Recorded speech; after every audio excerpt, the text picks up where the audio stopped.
going on, everybody? How y'all doing? Oh man. Hey Francisca. I am so sorry I have not been able to check my email yet. But thank you so much. I appreciate you following up on that. And I think it was a huge misunderstanding and it's all good. And thank you so much for being the great month that you are. I appreciate you. Thank y'all so much for tuning in. How you doing, Texas Mother Bird? Y'all, I must say, I'm pretty excited about this live stream. As exhausted as I am. Because I saw a video where it was out of who Willie D Live or whomever that is had an attorney on his show.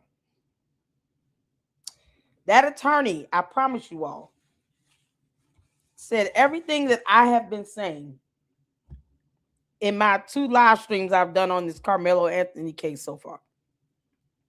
And mind you all, I have not been reporting on this or keeping up with it or anything. So it's okay, Francisca. Thank you. I appreciate you. Thank you so much. I just think there was just a huge misunderstanding. It's all good. It's all good. I'm sure they'll see, the chat.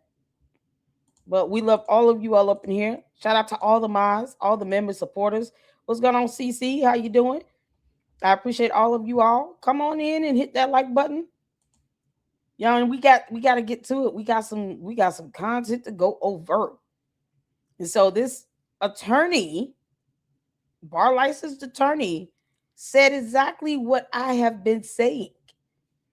I am so excited to get to that video. But first, we got to check out a couple news clips about this appeal.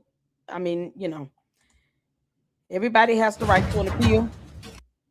And the appeal itself has to be based upon some finding of legal errors, such as a violation of law, violation of court rule,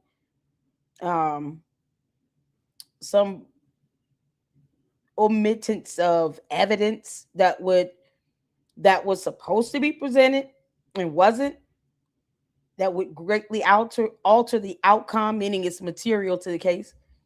Those are the things that qualify for an appeal. An appeal is not an opportunity to have a full brand new trial where it's completely changed and different from the trial that was conducted in the lower court. And sometimes with appeals, the whole case may be over, the whole ruling may be overturned where you get a full trial, or the judge may specify if there is a finding of legal errors that occurred in specific phases throughout the hearing, or throughout the trial rather, or certain evidence that should have been presented, then they'll specify what is being granted versus what's denied. So you can get a partial grant of an appeal just to address the legal errors that occurred. Does that make sense? Hit the phone. So, you got a whole lot of people in, of course, when you start watching YouTube videos, YouTube starts recommending everything related to that. So the few videos that I've seen outside of what I've played and covered here, you got a whole lot of people confused about how an appeal works. And they don't it's a simple Google search. Simple Google search. And all that getting gets some understanding. And you can't have understanding without knowledge. So you got to get that knowledge in and research. And you have a lot of people that really think that he'll be able to just get a whole brand new trial and it's going to be completely different and everything will be shown. No, that's no. And then they'll be disappointed because they fail to gain knowledge on how an appeal works, what will qualify, what would be considered, granted in an appeal, what this appellate legal defense team is going to be looking for, and if they don't understand that, they'll be mad and then, crime racism even more. And we gotta stop the race baiting with this.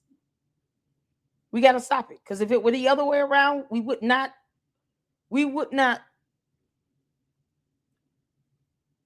First of all, many people would not even want, if it was the other way around, would not want the defendant to even think about filing an appeal, even though they have the right to it. But that's just in fairly applying the law across the board and understanding the rights that we all have.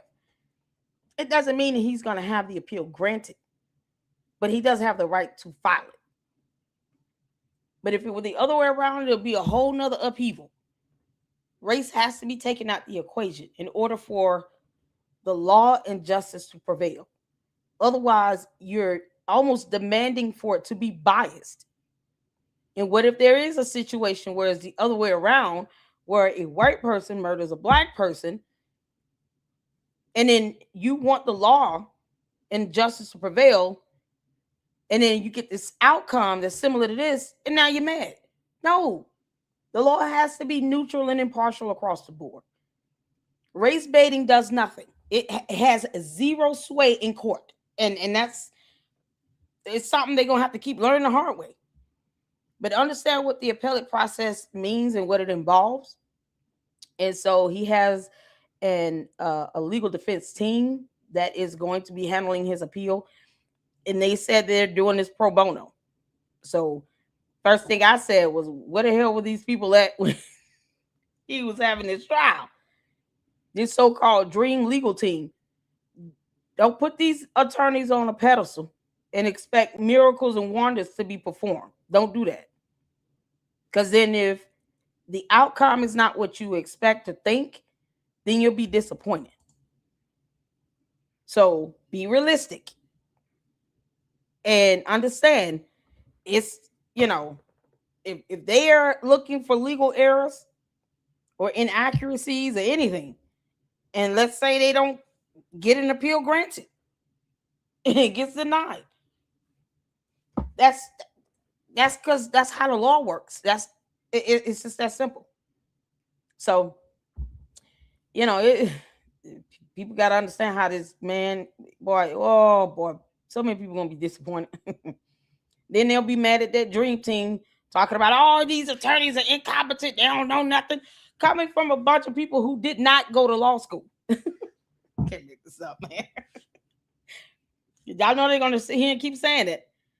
If they don't get the appeal granted, then the attorneys are incompetent and stupid and they don't know anything. And they should have hired these attorneys and these attorneys. No. It was intentional. He murdered this boy, and that's it. And it was not self-defense. It's that simple. So, all right, y'all, let's get to this. Shout out to all of you all in here. Thank y'all so much. I appreciate you all tuning in. Khalid, what's going on? Y'all come on in, like Francisca said, and hit that like button. And make sure you guys are hyping up these videos. Please hype up these videos so that if this information can get out there. I don't come in from, a racial stance.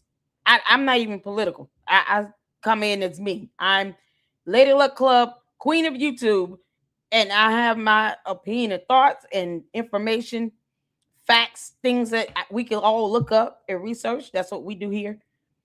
I'm not studying that whole racial thing because I want the law to be neutral and impartial. It's highly important that it stays that way. If not, then no one will be able to get a fair hearing. And no, we don't need our judicial branch of government collapsing. So let's get to this, y'all. What's going on, CC? How you doing, honey? Everybody speak to everybody. Y'all good? Erica, how you doing? Realtor? Y'all, we're a little early today.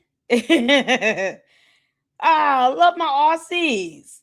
Says thank you to whoever gifted memberships, probably Juju or Rosetta. Who knows? We've had a lot of great supporters come through and gift out memberships, and so make sure you take advantage of that and enjoy it. Cheryl, how you doing, honey? How's our LLC baby? Oh, she's so pretty. She's so precious. I love the baby. The only thing I noticed that prosecutors did, Hinkie, was ask over and over if the witnesses thought it was self-defense.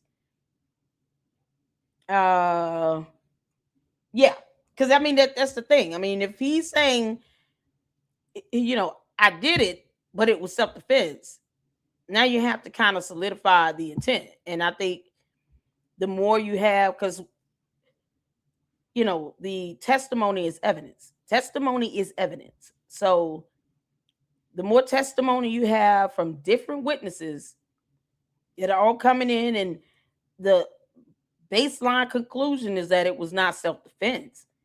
Now you have 15 different people saying this against this one defendant saying it was, and 15 people that were there said it was not.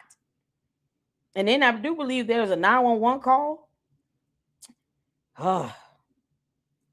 It's just heartbreaking to hear. It's going to be hard to listen to that. I don't think I've heard the 911 call, y'all. So, DMR said, already did. Yep, don't cry about Trayvon Martin and cry about Karmelo. I've been watching Asmongold steady lately. Yeah, he's pretty good. And he has a short little 2-3 minute video giving his spiel on it. And I do check him out. I subscribe to him. I do check him out. And for the most part, he gives his thoughts and opinion on things, and it's most of it I agree with. You know what I'm saying? And make it plain. What's going on, Charity? How you doing, honey? Nikki, how you doing? You good? Y'all ready? Make sure y'all Jeep lady. I see you up in here. Mark says Karmelo supporters are low IQ ignorant idiots. Oh Lord. They need to stop the race baiting. You gotta stop. And if you don't know how appeals work or how jury selection works, going into somebody's all racist is old and tired. And it does not have any effect in the court of law. These are the same people that won't go out and vote. If you register to vote, you will be selected for jury duty. And then if you serve for jury duty, then you end up serving on a jury for these types of cases. You don't know what case you're going to be serving on until you check in for jury duty. They don't just tell you this stuff up front like that. And they do that because they don't want you to have a preconceived notion about anything. The jurors should be impartial and neutral. They're the ones that have to deliberate and give a ruling, especially in criminal matters where it's a matter of your liberty and freedom at stake. Sometimes your life, if they're seeking the death penalty. So you don't want an impartial, you don't want a jury that is biased or to be hand selected based on race. That's not what you want. Because then, even if there were no black people on there were people on the jury that were not Caucasian. So it wasn't an all white jury, but yet they're not putting out that fact, and they decrying this racism thing. It's like, no.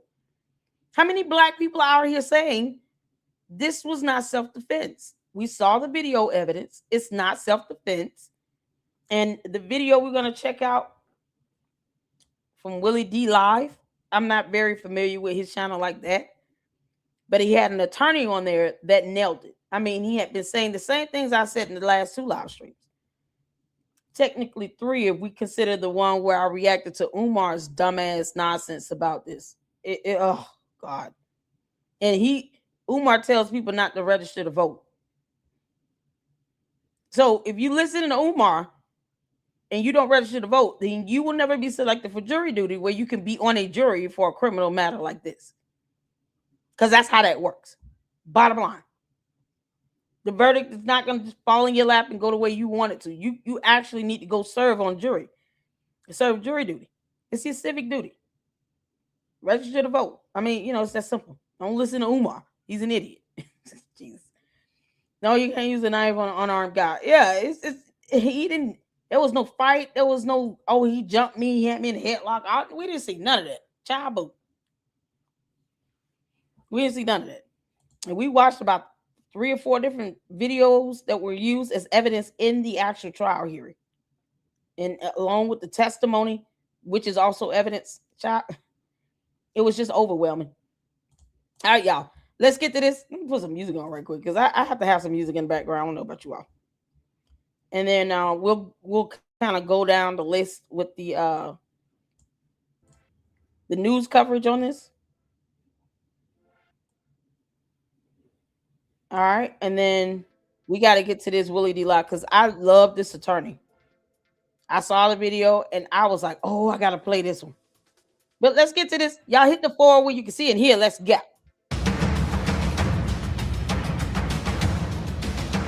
A judge has released video evidence in a teen athlete murder case. Karmelo Anthony was convicted and sentenced to 35 years for the fatal stabbing of another teen, Austin Metcalf, during a Texas high school track meet last year.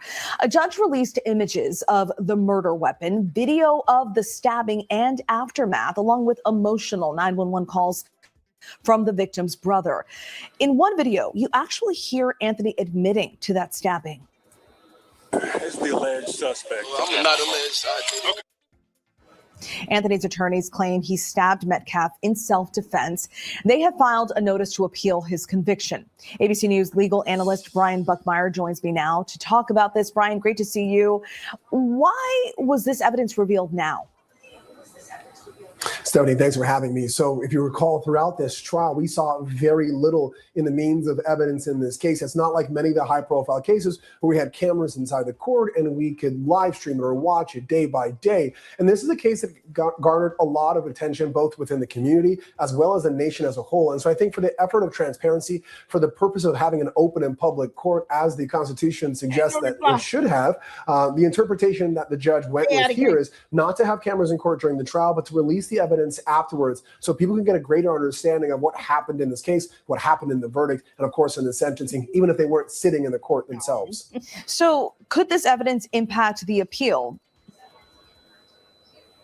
Yeah, so I think this information and probably information that was not used is definitely going to affect the appeal. You're going to hear a lot of the arguments coming forward with this defense, some of the boilerplate kind of typical appellate arguments that the judge made an error in admitting some evidence or not admitting other pieces of evidence, that the prosecution made errors in the way that they handled the case. And even if Anthony decides to get a new attorney for the appeal, you might even hear ineffective assistance of counsel claims against the defense attorney themselves. The evidence that we're seeing is going to be scrutinized and argued throughout the appellate process to see if mistakes were made and if a different verdict or different sentence should have been rendered.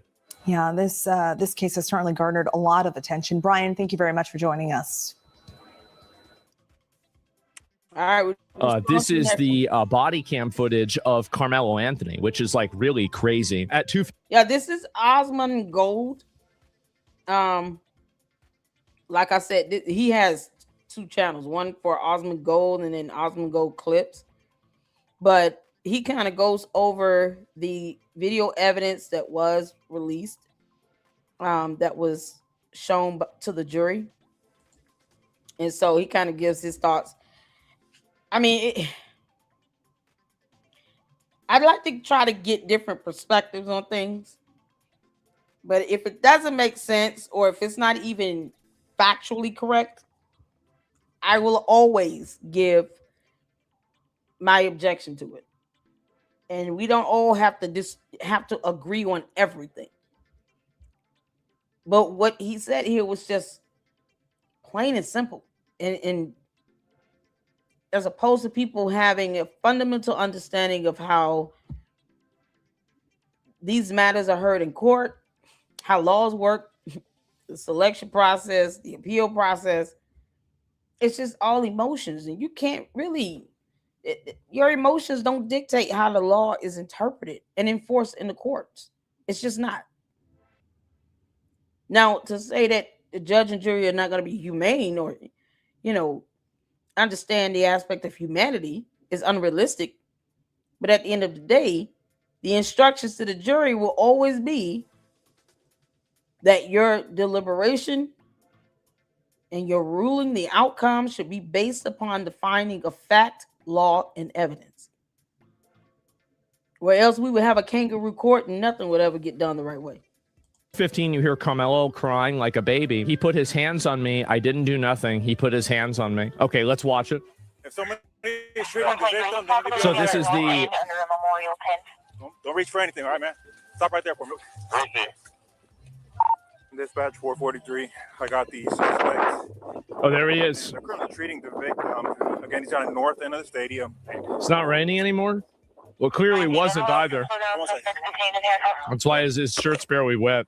You can open up the channel. Uh-oh. That's gonna be a gate that's wide open there, and then you come to the victim from there. Holy shit. Memorial tent over there, guys. All right.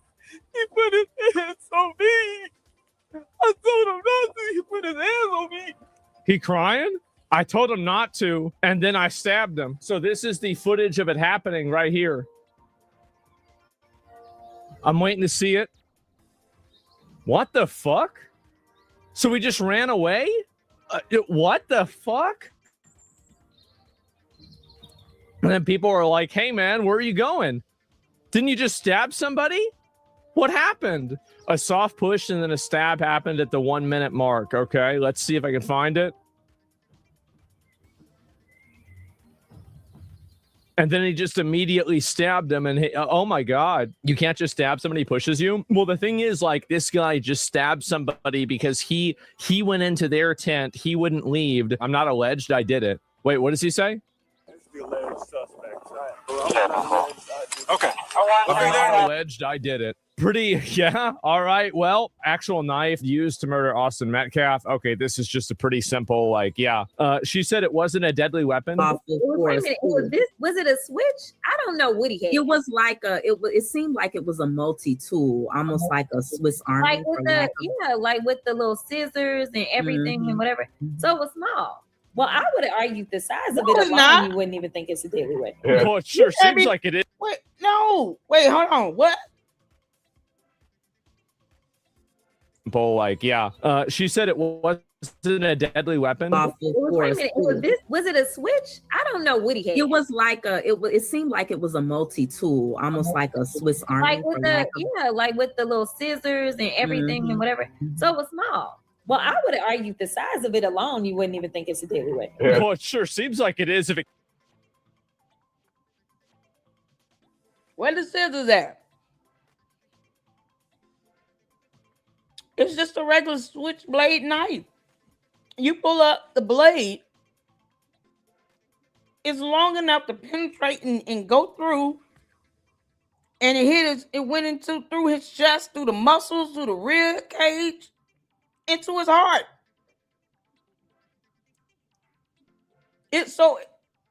What do you mean? It was long enough to do that type of damage.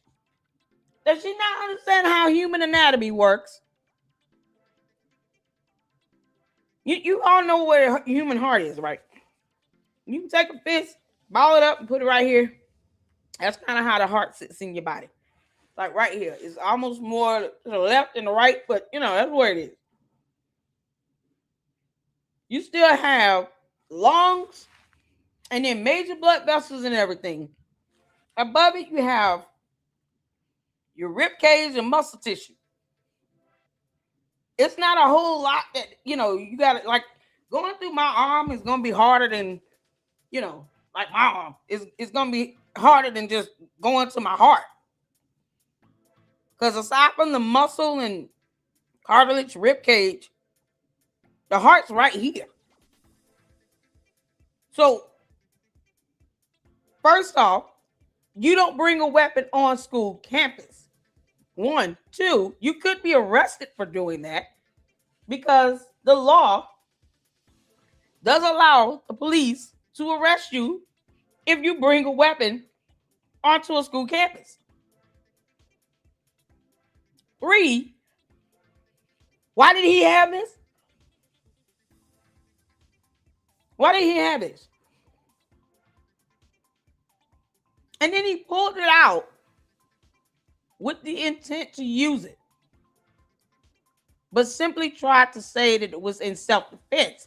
But he pulled it out of his bag with the intent to use it, as opposed to just, let me just slap back and, he pulls out this weapon that he should have never had in the first place. Why would he need that? I wouldn't let my 17-year-old take a knife with him in his backpack to school. For what? You can't make this shit up. And he pulls it out with the intention to use it. And then he used it. It's absolutely insane. It would be different if Austin Metcalf had it, used it, and he got it out of his hand and used it right back. No, he pulled it out of his damn backpack at a track meet. What the hell goes on at a track meet now? Maybe I'm old. I guess track meets are places where you gotta act like you at the OK Corral or something like that. Bringing knives to a track meet must be the equivalent of bringing a gun to a gunfight. Was there supposed to be a duel and I missed it? It's a track meet at a high school.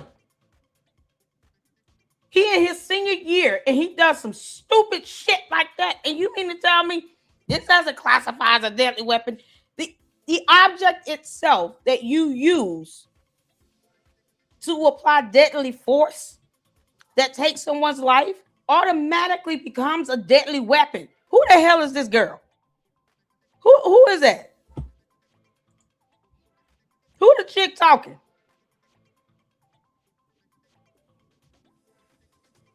Who the chick talking? What's her name? Who's that talking?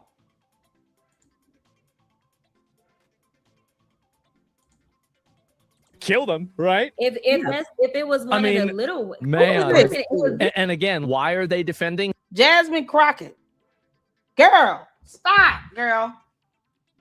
Absolutely not. That's not how a deadly weapon is defined. She's in Congress. That's not how deadly weapon is defined to be. A deadly weapon is simply the object that you use to apply that deadly force that caused the physical bodily injury and harm, and in this situation led to a death. It led to a loss of life. That is what defines this weapon to be a deadly weapon. Someone was killed from the application of this damn weapon that he should have never had. And I don't care if any other child had a weapon, they should all have been reported to the police, period. It's that simple. You're not going to sit here and say, well, the white kids had a knife too, but they didn't use it to stab anybody. What the hell are we talking about? We're not comparing apples to solar systems. It's incomparable. And she's sitting here saying, oh, well, that doesn't qualify as a deadly weapon because the blade is not long enough. It was long enough to be damaging and lead to someone losing their life. It penetrated through his chest, rib cage, muscle, into the heart.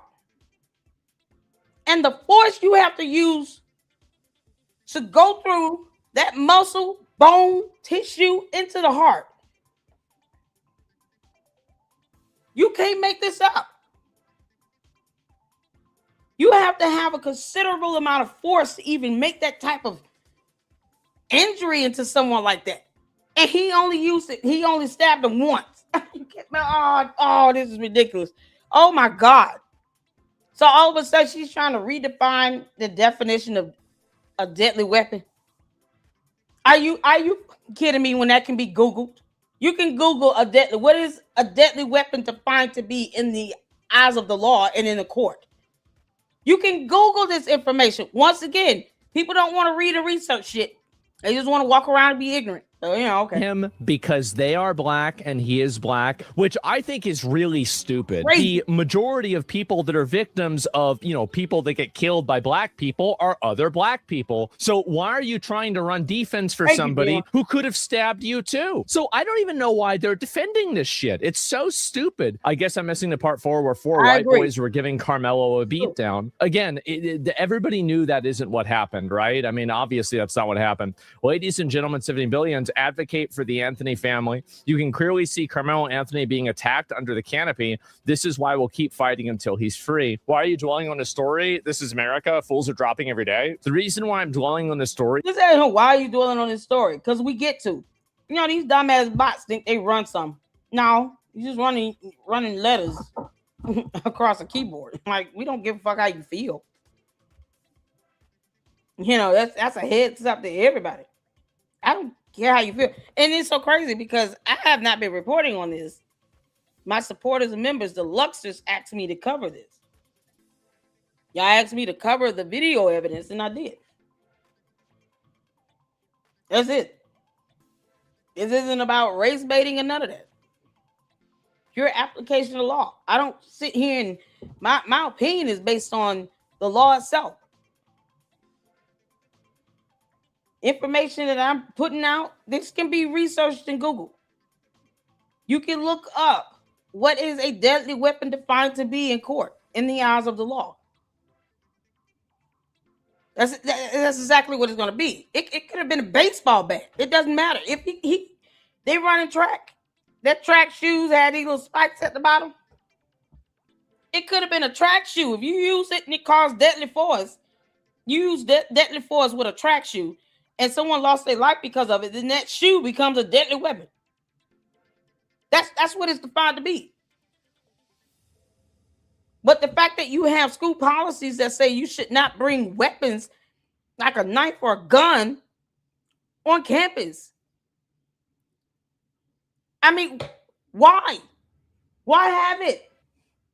If you have to go to a track meet at a school you don't attend, because logic and wisdom says if it's not your school and you feel like you got to carry a knife to this track meet at a different school, then you need to stay your dumb ass at home. So perhaps Karmelo Anthony should have kept his black ass at home, since everybody wants to hear him talk about he black. I know he's black. He could have kept his black ass at home if he felt like he had to go to a track meet with a knife. Because I don't know, I can't compute that. Why you need to go to a track meet with a knife in your bag? None of the kids should have weapons out.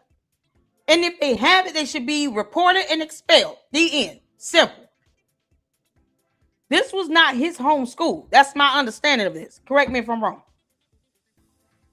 Correct me if I'm wrong. Was this his home school? This was a visiting school, right? He did not attend this school.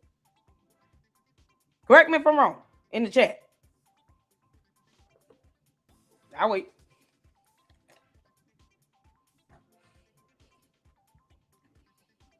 Was it his home school? Okay, cool. Thank you, Erica. This was not his home school. So he didn't have to go to that school. That means he didn't have to go to that damn track meet, which means he could have kept his black ass at home or went to work. Go cut some grass. If you got to go to a track meet and you got to carry this switchblade knife on a school campus where you have clear policies that say you cannot bring weapons to school, knives, guns, anything they perceive to be a weapon, don't bring that shit here. You're not here to stab people with knives. You're here to learn. And in order to create a safe environment for all the students, teachers, staff, and everybody else, don't bring your bullshit weapons. Because if you decide to become a hothead and you get into a little kerfluffle, that kerfluffle, boy, you get into a kerfluffle with another kid, as opposed to you just using a fist or a hand, and you want to pull out a weapon, and then you take someone's life.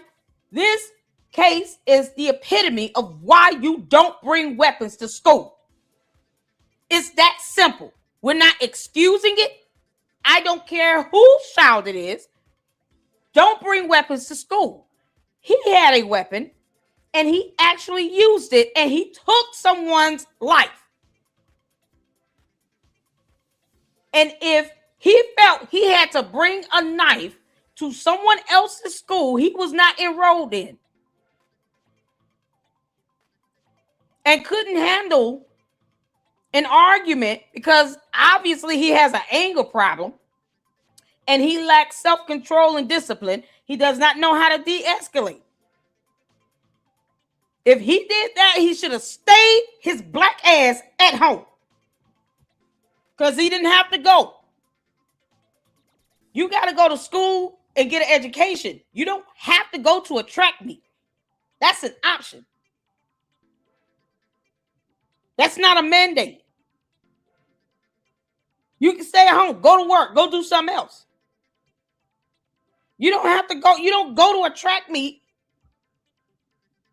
with a weapon on that school campus, and it's not even your school. You can't make this up. If you gotta start doing that, you gotta go to track meets, basketball, football games, and have weapons. Then don't go to the damn game. Don't go. It's required that you go to class and get good grades and pass your tests, do your homework and study. That's the requirement. Attending school. You're not required to go to a track meet. It's that simple. And I'm not going to sit here and excuse any kid bringing a weapon on campus, because look what happens when these kids get hot-headed and they know how to go and move and sit somewhere else. And then you daring somebody to touch me if you want, see what happens. Punch me and see what happens. So you daring someone to do this, you provoking them, and you take the time to pull out a knife out your backpack as opposed to you getting your ass up and walking away. Can't make this up. Why should that excuse his lack of home training and lack of discipline and self-control? He's 17 going on 18 years old when this happened. You can't grow up and go out into the world, become independent and on your own and think this is how you solve conflict. What if he was a grown adult, 21 years old, working somewhere, and then he decided to have a knife in his pocket? Somebody get mad at him, touch me, see what happens. Punch me, see what happens. And he at work. You can't act like that in the real world. It'll be just like the Purge. You can't just walk around here, go stabbing people in the chest because you don't like them telling you to get up and not sit here. That's not how you handle that. Even if you don't like them telling you to get up, if it means I'm going to walk away with my liberty and freedom, and this person still gets to live to see a new day, and we don't even have to put hands on each other, let me just get up and move. Because this isn't worth it. You can't teach your kids that's how, oh yeah, no, if somebody messes with you, stab them in the chest. What you mean? Yeah, they're bound for prison. And the prison they shall be a going. Yeah, no, raise your kids if you want to think the best way to handle things, somebody put their hand on you, you should shoot them. What you talking about? They're going to go to prison for the rest of their life. They might get the death penalty. Can't make this up. Is it highlights a massive double standard and an inconsistency inside of primarily the African-American community, where they enable and try to draw excuses for bad actors and criminals because of some perceived solidarity because of skin color. This guy could have stabbed you. So that's the big problem that I have, is that whenever you have a demographic in the country that is exhibiting own group preference by such an extreme degree, despite all pieces of evidence, data, and information completely indicating the opposite, I think you've got a really big problem. I think you've got a huge problem.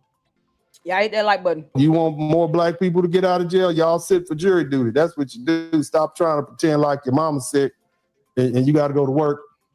Yeah, this is it. This guy right here is an attorney. And this guy in the red, he's Willie D. Live. Attorney Dennis Sperling. So he went to law school, passed the bar, and spoke truth to power when we here for it. I've seen this video once. Oh, everything I have said so far about this case, he literally said it in this 15-minute video, 14-minute video. Coming from an attorney. Because logic and common sense is what's missing in this whole situation. And just a fundamental, like a lack of fundamental understanding of the law. In certain parts of criminal procedure. I mean, just basic common sense. People trying to make excuses for this. It's like, no. You sound stupid. Whoever that Jasmine Crockett sounds, there you know damn well a weapon, a deadly weapon is not based on how long the blade is on a knife. It could have been a razor blade. If he was able to use a razor blade to take someone's life, that's a deadly weapon. It's that simple. Oh my God. So let's get to this, y'all. And you got a medical condition that won't let you sit for jury. Stop ignoring it. That's what you do. There you go. Oh, he's so good. Willie D Live. The reason why we're here is because you have white guys like Austin Metcalf who think that their whiteness self-deputizes them. They think that they have control over black bodies and they can make black people do this and that. Move, what are you doing here? You're not supposed to be here. Let me see your key. I've never seen you around here. Get away from here. Get from under here. Move around and all this type of stuff.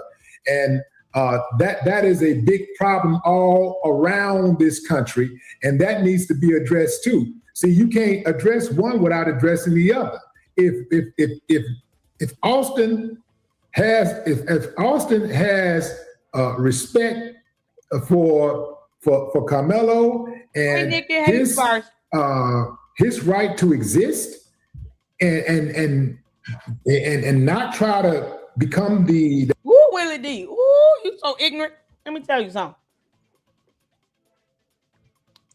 I gave this analogy in the first live, I think. If you go to the park and you reserve a space, you reserve 5 tables. Let's say you paid for it. And then you have everything set up. It is clearly an indication that this is your space. You've got tablecloths on the table. You clean and sterilize and sanitize everything. You got food laid out. You got people there. Let's say you got 5 tables. One of the tables only have like 1 or 2 people sitting there. If some random family, you don't know these people, you don't know who they are, they don't go to that school, decide to sit at that table, aren't you going to go over there and tell them, hey, we reserved this table and we paid for it. So this is our table that we have reserved for us. You can't sit here. Because for that moment, that is your space you reserved and designated for you and your people. And you paid for it. You mean to tell me somehow I'm challenging your right to exist on earth? Because I'm telling you, I reserved and paid for this table for this time frame. And you cannot sit here because I have people coming that will be sitting here. 2 people sitting here already. Because Austin Metcalf and his brother and a few others were already under that tent that Karmelo Anthony did not own, did not reserve. He did not attend that school, and that tent did not belong to him. And they have a reserved spot of all places in the bleachers. You know, because the aliens were taking up all the other spots in the bleachers. Because, man, good God, you think this is, oh, it's like basic common sense and human decency.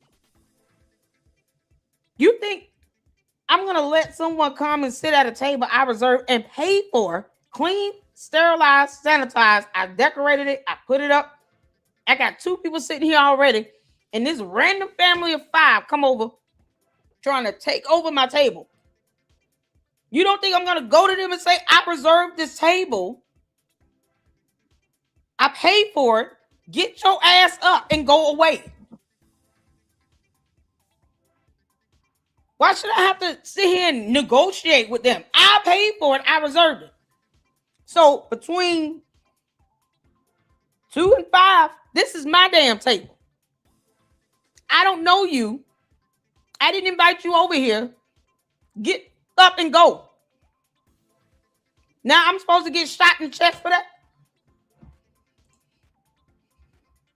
And I want some answers in the chat. Yes or no? Somehow I'm supposed to be shot in the head for that? for telling these people I paid for this table. I reserved it for these hours. This has nothing to do with your right to exist on earth. Keep living and breathing. I'm not challenging that. I'm just telling you, I paid for this table. I reserved it. Me and my 2 people, I got 2 people here, and I got 4 other tables of family members. And this random stranger family come up and sit their happy black asses down. They sit their happy black asses down at my table. I reserved and paid for this time frame. Does that warrant them to shoot me in the head? Where's the common sense? Where is the common sense in that? I should be scared to tell these people, can you please get up off my table? I reserved for this space. You can't sit here. This is my table. I reserved it from 2 to 5. I've already paid for it. And then they sit there and look at me like, touch me, see what happens. Punch me, see what happens. Why are we going there? What do you mean touch you, see what happens, punch you, see what happens? What you mean? We're not doing this. What kind of response is that? What kind of response is that to me going to this complete stranger, this family of 5 sitting at my table I reserved and paid for, all for 3 hours? If I'm telling you this is reserved for my track meet, for my team, after the track meet, you can sit wherever you want to sit. But for right now, this is our reserved space. So you got to get up. And the response is, touch me, see what happens. Punch me, see what happens. What you mean? What kind of response is that? He could have got his ass up and left. They telling him we reserved this spot. This is our tent. He doesn't go to that school. That tent does not belong to him. And you got space and opportunity around the tent to sit anywhere else. It is not my fault that someone told you all you can't stand underneath the bleachers. But you can't sit under this tent because this is reserved for this track meet. And his response was, touch me, see what happens. Punch me, see what happens. He was told 15 times to get up and he didn't. He just ignored everybody like they weren't telling him, can you get up? This is reserved. Who are you? So if I take that same example back to my table that I reserved and paid for, between 2 and 5, I go to this family and say, I paid for this table. I reserved it. I got food here. We got a couple people sitting here. Y'all can't sit here. Now, after 5 o'clock, you can come over here because we're gone. My reservation spot will be done at 5. But from between 2 and 5, these are my tables. I paid for it. I cleaned them off. We got it decorated. You cannot sit here. And these idiots look at me and tell me, touch me, see what happens. Punch me, see what happens. After I've had to tell them 15 times to get their F up. What you mean? What kind of response is that? And I'm sitting here saying, I reserved for this. I paid for this. Y'all can't sit here. Y'all got to go somewhere else. Go away. By the 15th time, wouldn't you be frustrated trying to get this idiot to understand you can't sit here? 15 times. What does that have to do with him having any effect on his right to exist? You can go exist somewhere else. Take your happy black ass and go exist somewhere else. You can go and exist all day over there. Go slide over one bleacher. Go exist in another bleacher. Same thing would apply with this example. This family can go exist at another table, but not at the 5 that I reserved and paid for between 2 and 5. How does that warrant the response of touch me, see what happens, punch me, see what happens, and then they trying to shoot me in the head? How the hell you mean? Well, everybody else got guns and knives out there, Lady Luck Club. I don't give a damn. I care about the one that used this knife to stab this child in the heart. That led to a loss of life. Because it's funny how even if other people had knives out there, they didn't all pull them out and go stabbing each other. They didn't go pull out that knife and go stabbing around each other. Nobody walked up to Karmelo Anthony with their knife and stabbed him back. No one walked up to Karmelo Anthony and stabbed him back. Once again, no one walked up to Karmelo Anthony and stabbed him back. Funny how these kids can understand there's just certain things you don't do. I didn't see any other child run up to Karmelo Anthony trying to stab him back. You know, because these weird asses want you to think, oh, well, the white kids did it, why he can't do it? Because it's a violation of school policy. And they can all be arrested and kicked out and expelled. Why would you want a child to bring a knife to a school? And your kid go, see, I have kids in high school. So it bothers me as a parent to have to think like kids are bringing weapons like this to school that can cause serious bodily harm and injury. And you have school policies that says, don't bring this shit up in here. And as opposed to them being there to learn and being in an environment where they can learn and not have to worry about their safety being at risk every day, because you got some kid walking around with a knife in their backpack because for some reason, he just feels like if somebody touching me or punching me, I'm just going to stab him in the chest. You mean? That's not an appropriate response to someone saying, can you get up and leave? This area is reserved. This is not your umbrella. No one called them over there. Lying about that bullshit does not work. And he could have literally slid over one bench to another bleacher and sat and existed in his blackness in another bleacher. Stop it, I say. Him getting up and walking away would not change the fact that he's still black, but he still would have his liberty and freedom. No one's saying that he can't exist in his blackness.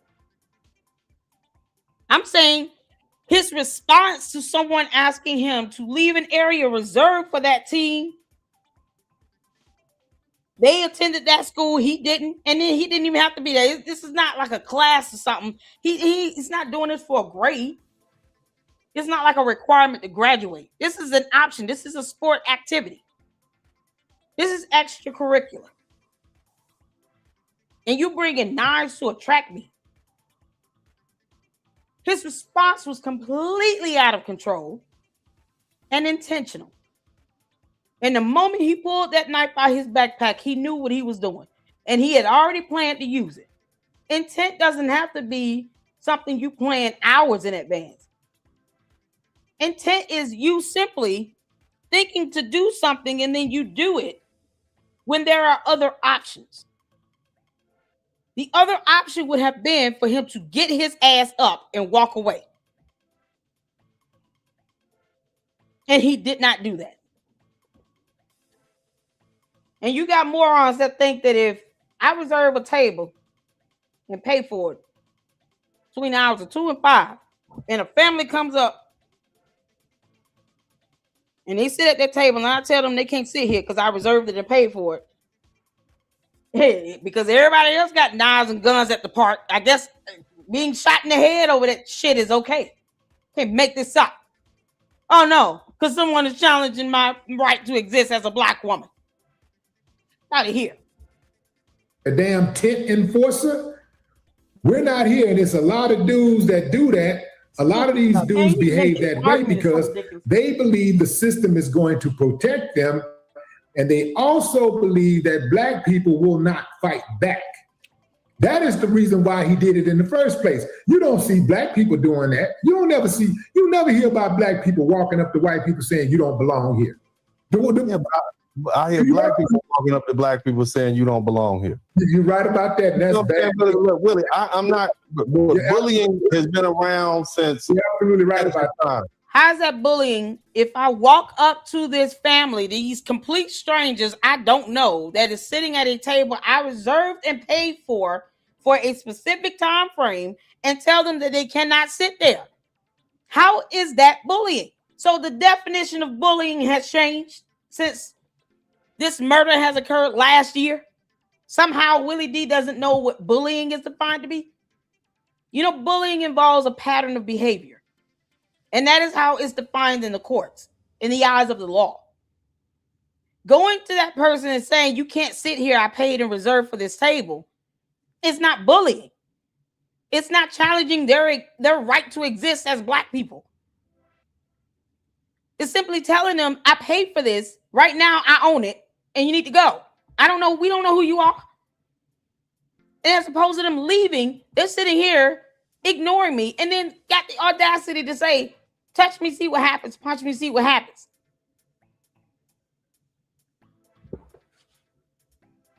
Yeah, okay, now keep sitting there. Hello, 911? Yeah. It's 5 Black people sitting at my table because I'm Black too, and they somehow think I'm challenging their Blackness and bullying. I paid for a table and reserved it. I'm standing here with the general manager of this park. I got my receipt.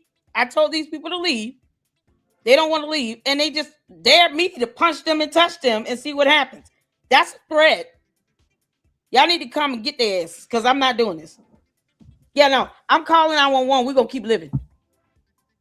And then they're going to get removed and probably trespassed. See how that works? Who knew one of them going to try to pull out a gun and shoot me in the head?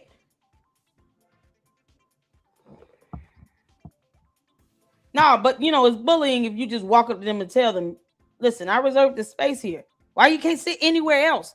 All these bleachers, boy, all those empty bleachers. I told y'all listen, there was a bunch of transparent aliens that was sitting in the bleachers, taking up space. Karmelo Anthony didn't have anywhere else to sit because all the invisible aliens were sitting around and crowding get up. You know, his legs gave out. It was like spaghetti legs. He couldn't get up and walk his ass away. But when he stabbed Austin Metcalf in the chest, all of a sudden he can get up, leave, and run away. Funny how that body seems to work when you know you just effed up. No, he can run his happy ass away. Yeah, all them legs seem to be working now. But you can get your ass up and go sit somewhere else. Yeah, okay. Bullying's been around. This is not something that's germane to one race or other. We have, look, it's part of human nature. We got kids who are bullies. Oftentimes, kids who are bullied themselves. But the way you fix the bully is you punch them right in the nose, and then they learn their lesson. Now, we can't do that like we used to do it back in the day. So go ahead and call the police, put some people on them. But the bottom line is this is not, look, there's plenty of racial issues we can talk about.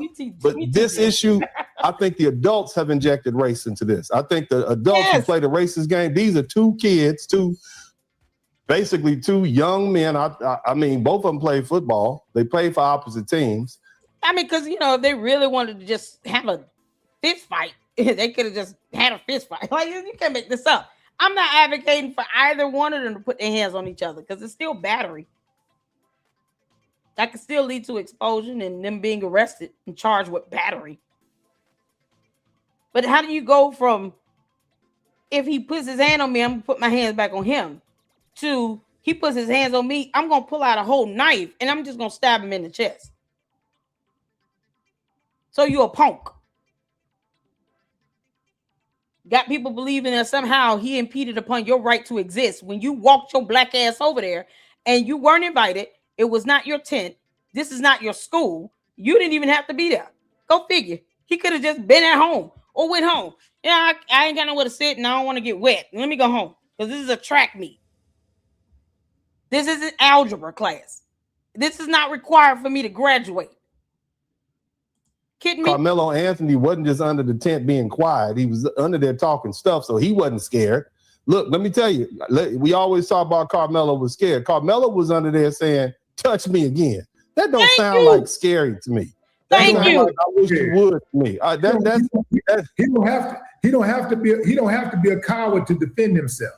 Yeah, but it don't mean that defense didn't match what occurred. It's not proportional force. And it's unreasonable and it's not justified. That is why he's in prison for 35 years. This man over here is an attorney. Did y'all hear what he just said? Because I've been saying this. When he said, touch me, see what happens, punch me, see what happens, you are no longer in fear of your life. You are actually provoking them to batter you. Because battery is simply physical touch. It's the contact. You're welcoming battery into the situation where you could just get your ass up and walk away. Are you kidding me? Let this attorney tell it, since he went to law school and I didn't. So I love being proven right. This attorney just, he take the word out of my mouth. We always talk about Karmelo was scared. Ooh. Karmelo was under there saying, touch me again. That don't sound like scary to me. It's not. That sound like I wish you would to me. He don't have to be a coward to defend himself. He was but it don't mean he was afraid. So you can't say I was afraid for my life if you weren't afraid. Thank you. That's the thing. And that's why the whole self-defense, if you're afraid for your life to the point that you have to use deadly force to protect your life, that's one thing. But Karmelo Anthony, and that's just one little piece of evidence. I'm sitting in here, I'm under this tent, I'm talking stuff. Yeah, blah, blah, blah. Your team is ass. That's what he said about Austin Metcalf's football team, and he played for another team. And then he said, touch me again. That don't sound like fear to me. That's not. I know what fear sounds like, and that doesn't sound like fear. And so, this is what the jury heard. And so and you got to understand how it will apply in a court of law. What does the law define to be you're in fear of your life? What factors are you looking for in order for that requirement for that to stick, for that defense to stick? Where you're saying, I was in fear of my life, but you telling them, touch me, see what happens, punch me, see what happens. So it was more than enough for you to say, touch me, see what happens, to show that you're not afraid of them. But then you go and say, punch me and see what happens. That's not, you're not in fear, you're provoking. Now it's provocation. You're welcoming some form of physical altercation. For what? Over a seat. This is why he's in prison. Always have to go back to, was this verdict valid? Did they have evidence to substantiate the elements necessary to prove murder? And the answer is yes. The answer is yes, and it's going to remain yes. Yep. Now we can pick apart what they saw, what evidence, what weight they gave each piece of evidence. But the question is, when the appellate court looks at this, they're going to say, well, we think that the verdict is valid. Now, had you had 2 or 3 black jurors on there, you might have got a holdout. They may have come to a determination. Look, we don't believe murder, but we will agree with manslaughter. So we can come to that consensus and get a unanimous agreement. We'll do manslaughter. That's the point of having a black juror in there, because it only takes one to hold out to get a hung jury. And so had you had 3 black people on the jury, and remember, this wasn't an all-white jury. I think it wasn't an all-white jury. It was other people, but my understanding was no black people. But that's why they wanted to get rid of the black jurors, because they might have held out for manslaughter. There was no way this young man was going to be exonerated and go home that day. He was going to go to prison. The question was manslaughter or murder. A black juror may have made them hold out, and you're going to sit in this room. We're not going to be here for 4 hours. I don't know what black juror would have did that, because, I mean, if I was on the jury, I was like, no, that's murder. The law defines what you require to fulfill that charge. And he was not acting in self-defense. You provoking someone to physically have an altercation with you and daring them to put their hands on you. You're not scared. You can just get up and leave. If you get up and leave and then they come behind you and they chasing you, you know, they sitting here taunting you while you walking away. That's one thing. That's not what happened. He kept sitting there and he could have just gotten up. I'm not going to sit anywhere where I'm afraid of my life. I'm going to walk over here to all these big ass kids to a tent that's not mine. At a track meet, I don't have to be at. And it's raining. I'm just going to sit here and then they're going to tell me 15 times to get up and I'm going to keep sitting there and then dare them to put their hands on me. No part of that was he in fear of his life. And that's just common sense and logic, period. He did not have to go there. He passed by 2 other tents. Why he didn't go sit at the other tent? That was the first one or the second tent. This was the 3rd tent. Why he didn't go to the second tent? See, these are the questions that are asked because you're trying to find out, was there no other way for this conflict to be resolved? Were there no other options for him? There were several options for him. 1, he didn't have to go to the track meet because it's a damn track meet. 2, he could have went to another tent. 3, he could have just sat somewhere else. 4, even if he went to that tent and they told him to get up 15 times, he could have got his ass up. 5, he didn't have to pull out a weapon. 6, he didn't even have to bring a weapon. I mean, it's like 6 options right there. You being in fear of your life means you don't put yourself in a situation and then provoke people to actually attack you. And when they put their hands on you, now you want to sit here and try to justify your response, which is unreasonable, taking their life, using a weapon you shouldn't have. When you did not have to go to that tent in the first place, or you could have gotten up and walked away. And they would not have followed him. If he would have got up and walked away, they would not have followed him. And there was no jumping or fight going on underneath that tent. None. Because these dumbasses don't know what a fight looks like. If they think all these big ass boys somehow were fighting, that's not a fight. Look at what a fight is. Well, I've never known people. It must have been a virtual fight. No reply. Obviously, they were fighting each other in their minds because somehow it didn't physically manifest. That was not a fight. I saw a push and then he stabbed him and then he ran off. They were not fighting. He was not in the headlock or a chokehold or any position where, you know, after the first time they tell you, get your ass up and leave. You know, this is reserved. This is not your tent. You can't sit here. You could have just left because, you know, all of a sudden you're afraid for your life. No, you just got caught stabbing somebody in the chest and you're trying to justify it.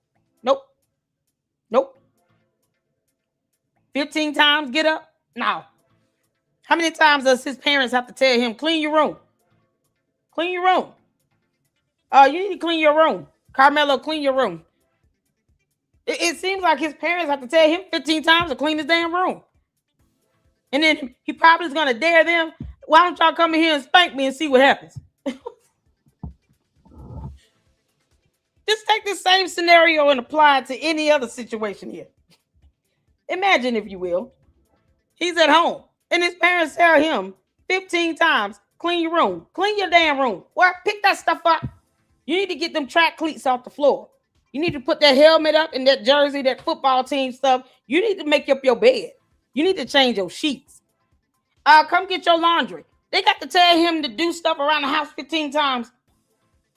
How would you feel and I want all parents to think about this. You tell your kids to do basic chores. You got to tell them repeatedly over and over again. At some point, you're going to get really annoyed. Me personally, I'm like, I shouldn't have to tell you no more than once because you're not paying no bills up in here. And I'm the mama. His parents got to tell him to do something 15 times and then the audacity of him to say, y'all come in here and beat me if you want to, see what happens. Raise a belt to me if you want to, see what happens. What did he just say?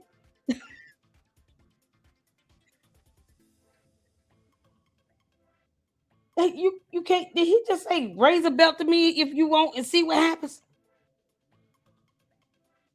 Ooh. Is that what his home life is like? Because it seems like he's not. It's not his first time daring somebody to put their hands on him. He wanted to be tough shit.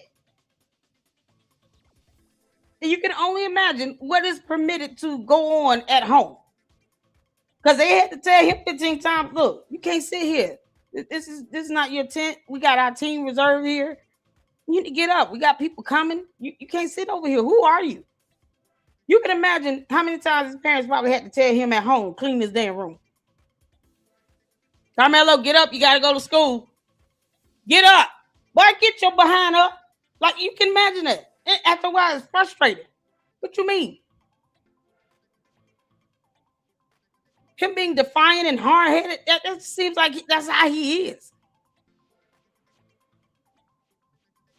But to sit here and to pull out a knife and stab somebody in the chest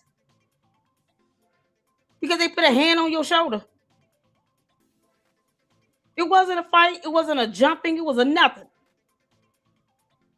And if you want to know what some kids that play football look like fighting each other, look at a video of kids fighting each other. That ain't it. It's going to be here for 4, 5, 10, 15 days. And when you have somebody who kicks back on their heels, plants their feet in the sand, say, no, I don't believe it's murder. I believe it's self-defense. We can do manslaughter. But that was the reason why they wanted to get rid of those black jurors. And that's why I think it'll be overturned. But that's the only reason. I think the verdict was valid. However, the jury played a part in it.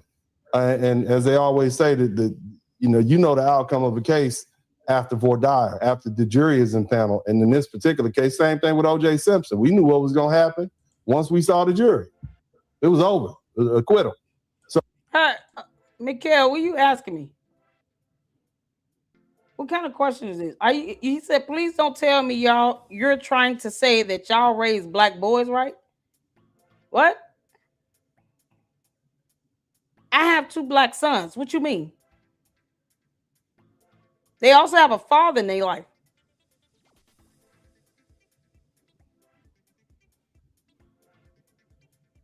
You mean to tell me you got to be a certain race to have kids or something? What you trying to say? What kind of question is this?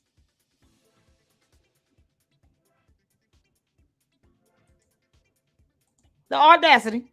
And that was that's the magnificence of the practice of law. The case is typically won. Yeah, Umar Johnson said, "Don't vote when the jury is impaneled," and that's the things people don't know. So you want more black people to get out of jail? Y'all sit for jury duty. That's what you do. Stop trying to pretend like your mama's sick. And you got to go to work, and you got a medical condition that won't let you sit for jury. Stop ignoring. That's what you do. On point, counselor. You want black people on the jury? You want more representation? Don't listen to Umar Johnson. Go register to vote and vote. When you get the notice to serve for jury duty, get your ass up and go serve for jury duty. Most jobs still pay you for that. Plus, whatever additional money you get from the jury duty, it might like $25 or something like that. Who dodges jury duty? I know I get paid either way. If I have jury duty, I still get paid for my job for the day.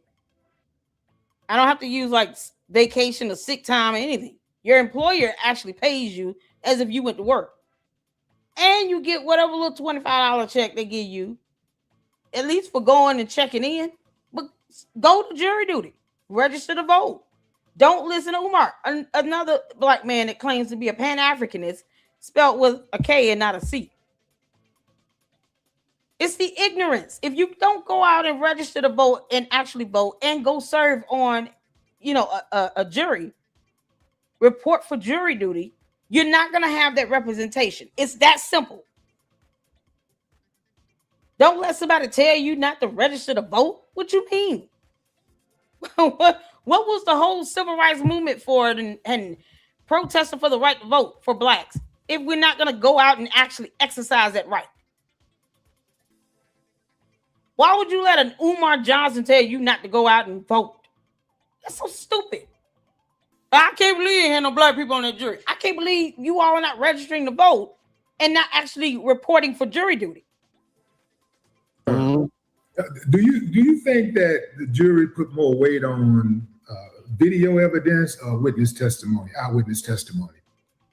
I don't know, man, and I don't think that they questioned the jury after the jury. I did call it. Poll. It's called poll. I don't think they polled the jury after the jury left.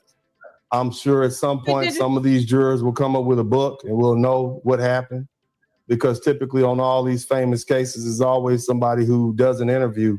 But I'm not sure. I don't know what the jury did, but I know that there was enough evidence for them to convict. That's what I do know, and that's my only point.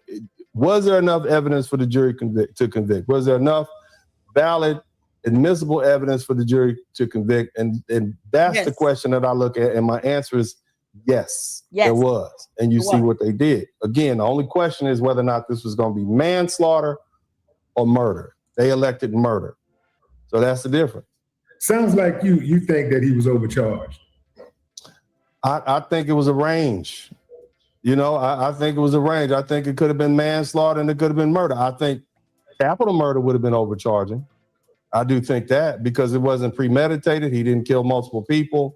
He wasn't in the commission of committing some aggravated crime. The victim wasn't under the age of 10. So that would have been overcharging. In this case, it was a range, and that's why they have something called lesser included charges. You charge them with murder on the indictment, and then a lesser included charge is manslaughter, which I believe the judge laid out in the in the jury charges. So it was included, but they didn't want manslaughter. They saw murder. And that's it. And this is where we are. I know it, man. Look, good kid. Good. The boy had no history, a criminal record, good grades. He was a good kid, you know. But this is what happens, and this is the problem with emotionalism. And this is why we got to teach our sons to control this. I'm gonna say something. It's real chauvinist. I'm about to say it's gonna be real chauvinist. I don't care if they don't like me. But back in the day, we were taught boys don't cry. And now at this age, I understand why the old people used to teach little boys don't cry. Little girls can cry. Little boys can't cry, because if you allow them to fully embrace all those emotions, sadness is not the only one. Anger comes with that. Fear comes with that. And the reason we don't want men in our society, all men, to just always embrace their emotions, because they'll go too far with it. Now you got an emotional man, whether he's angry, whether he's fearful, whether he's sad, he's going too far.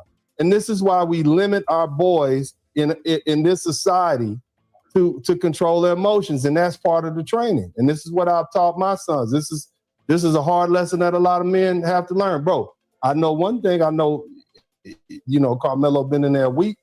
And if some of them OGs would take him under his wing, they'll say, son, at least you got a date. Because some of us got 250 years. We never getting out of here. You got a date. On top of that, you young, so you're going to get out of here and you're going to still be a baby. You're going to be 35 years old. You up for probation. So, and they're also going to say after, if he's willing to talk about it, because I'm sure he's been in there crying. You know how that is. Look, man, I'm going to tell you something, man. I worked in Lake Charles, Louisiana as a law clerk. And they would just bring bodies in. I work for a black judge now, and his name was Judge Wilford Carter. He's famous over there. Hey, Miss Coco. 5 o'clock, he goes home. 5 o'clock, They go with that man in that gray van. And I would see literally thousands of young men of all colors every year getting football numbers. And we go to lunch, come back, here goes some more football. It don't mean anything to these people. This is a process. The criminal justice system is an animal that needs to be fed, and they're going to throw bodies in there.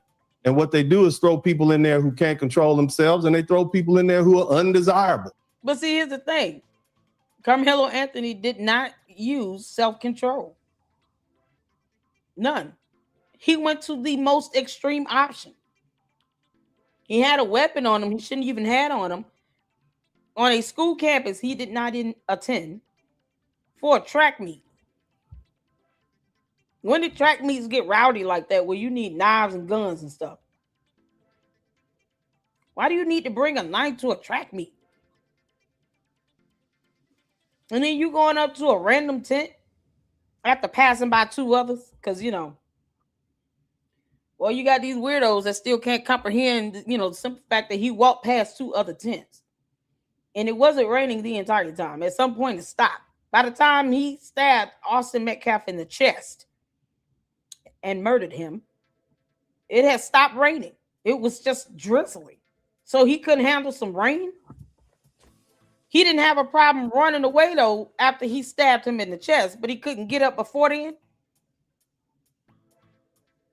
Before he thought to pull a knife out of his backpack, he couldn't just get up and walk away. But after he stabbed this boy in the chest, now he can run away. And then went back to the area. He went around the fence, went onto the field, but he went back near the area. But you're supposed to be scared of all these kids. You're supposed to be in fear of your life. Wouldn't you want to stay as far away from them as possible? Because, see, logic goes over people's head. Logic and common sense, good judgment, and wisdom. Wouldn't you stay as far away from someone as possible if you fear for your life around these kids? Why would he run around the fence, go back on the field, but he's still near the tent? You're supposed to be in fear of your life of them. Wouldn't you just stay on the opposite end of the field?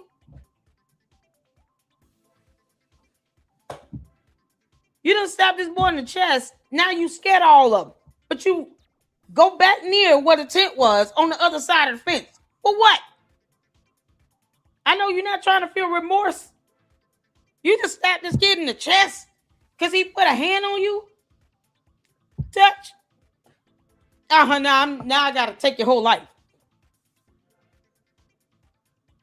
No, the idea is if you are in fear of your life, all your actions around that should reflect that you're in fear of your life.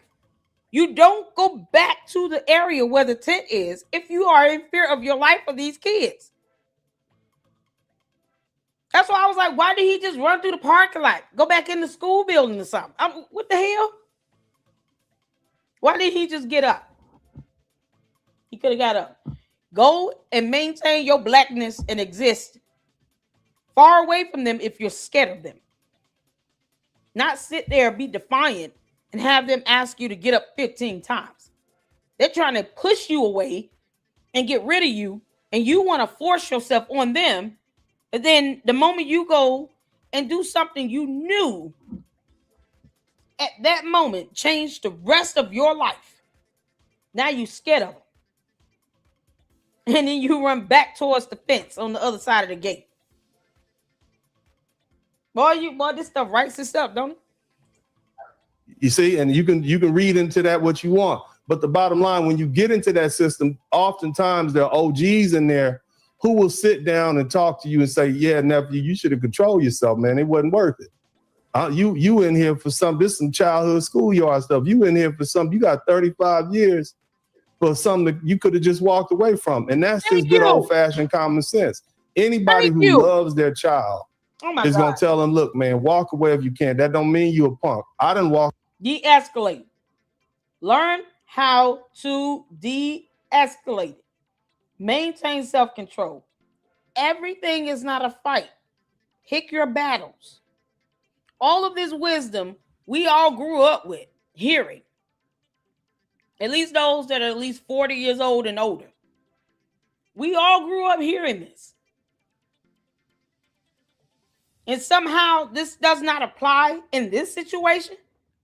What you mean? So it doesn't apply in this situation because how dare you, Lady Luck, say he shouldn't stand underneath a complete strange team's umbrella tent at a school he did not attend. You're impeding upon his right to exist. Forget the self-control. Somebody put a pinky on me, I'm going to take their life and stab them with a knife in the chest. What you mean? What kind of response is that? It is so extreme and unreasonable. Like this counselor just said, when he could have just walked away and sat somewhere else. And then you go exist somewhere else. But then he's scared of them. So they got to tell you to move 15 times, but you scared of them. You talking about touch me and see what happens, punch me and see what happens, but you scared of them. There's no logic to that. We're not defying logic over here. I refuse to do it. You want to go and live in La La Land and defy logic? This ain't it. You're just gonna be mad at me, but what you're not gonna do is sit here and tell me that somehow this should make sense. No, it doesn't make sense. It's stupid. He murdered that boy then. Away from plenty. And I know you have too, because we wouldn't be here where we are. Anybody in the public who has a problem with that, they're here to see the circus. They're here to see the chaos. They don't care nothing about Karmelo Anthony's family. They don't care about Austin Metcalf. They just want to see a spectacle. And that's the truth. What you and I are doing right here, both fathers, is, we're speaking honestly, that you're as passionate about how you feel. And I'm just saying, bro, this is what the law says. I don't like to see that young black man dead, and I don't like to see that young white boy dead either. I don't want to see any children hurt like that. And we need, we need to tone the rhetoric down, man. It's not getting any better. It's just making things worse. And it has no sway in the court of law. Going in there talking about, Your Honor, this is also racist. Sit down, please, or I'll have you removed from the court. Because that's exactly what would happen. Any more outbursts, I will hold you in contempt in my courtroom.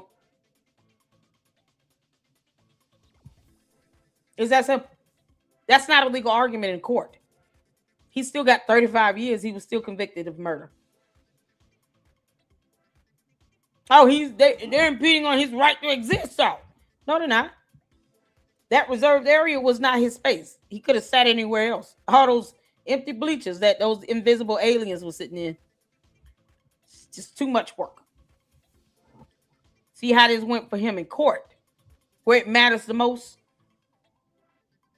All this buffoonery we're doing out here with this racial bias and rhetoric means nothing in court. He still got convicted of murder and has 35 years sentenced. So all that racial stuff that you hollering and screaming meant nothing in the court of law. And you go into a courtroom acting like that, if you won't, you will go to jail. Because that's irrelevant. What can you prove? What evidence do you have? And just good judgment, common sense. So all that BS, none of it works. All these weird ass questions in the chat, y'all listen. This is why I say sometimes you gotta let it ride. Because it's funny to me to see the people that's trying to still justify Karmelo Anthony murdering Austin Metcalf. And yet, these dumbass questions would never be legal arguments in a court of law. Nope. You just be big mad about it, keep throwing your tantrum. Won't work in court. All I'm doing is coming here throwing some water on that fire that you've been spitting, bro. Jay Witt. Hey, that's all I got, brother. How you doing? No, it's cool. It's cool. But I absolutely appreciate you speaking on the emotional thing, because there is we do have a huge issue with people, not just boys, but everybody in this. You got grown men that don't know how to act. Shout out to Jay Witt, honey. Oh, my Morehouse brother and brother in Christ. How you doing, Deacon? How's it going? Drop your YouTube channel link in the chat. Y'all green hearts for Jay Witt podcast up in here. He's been reporting on this as well. This is my third live stream on this Karmelo Anthony thing. It's something else, ain't it? Everybody think they went to law school. They forget when you go to court, it's a totally different tone. You know what I said? And I want y'all to think about this. This fake minister of justice clown, that Dominic Alexander, whoever that clown is, when he was charged with shaking a 2-year-old baby, because that's a crime, he didn't go to court talking about, Your Honor, this is so racist. How dare you not let me shake this 2-year-old baby and charge me with a crime?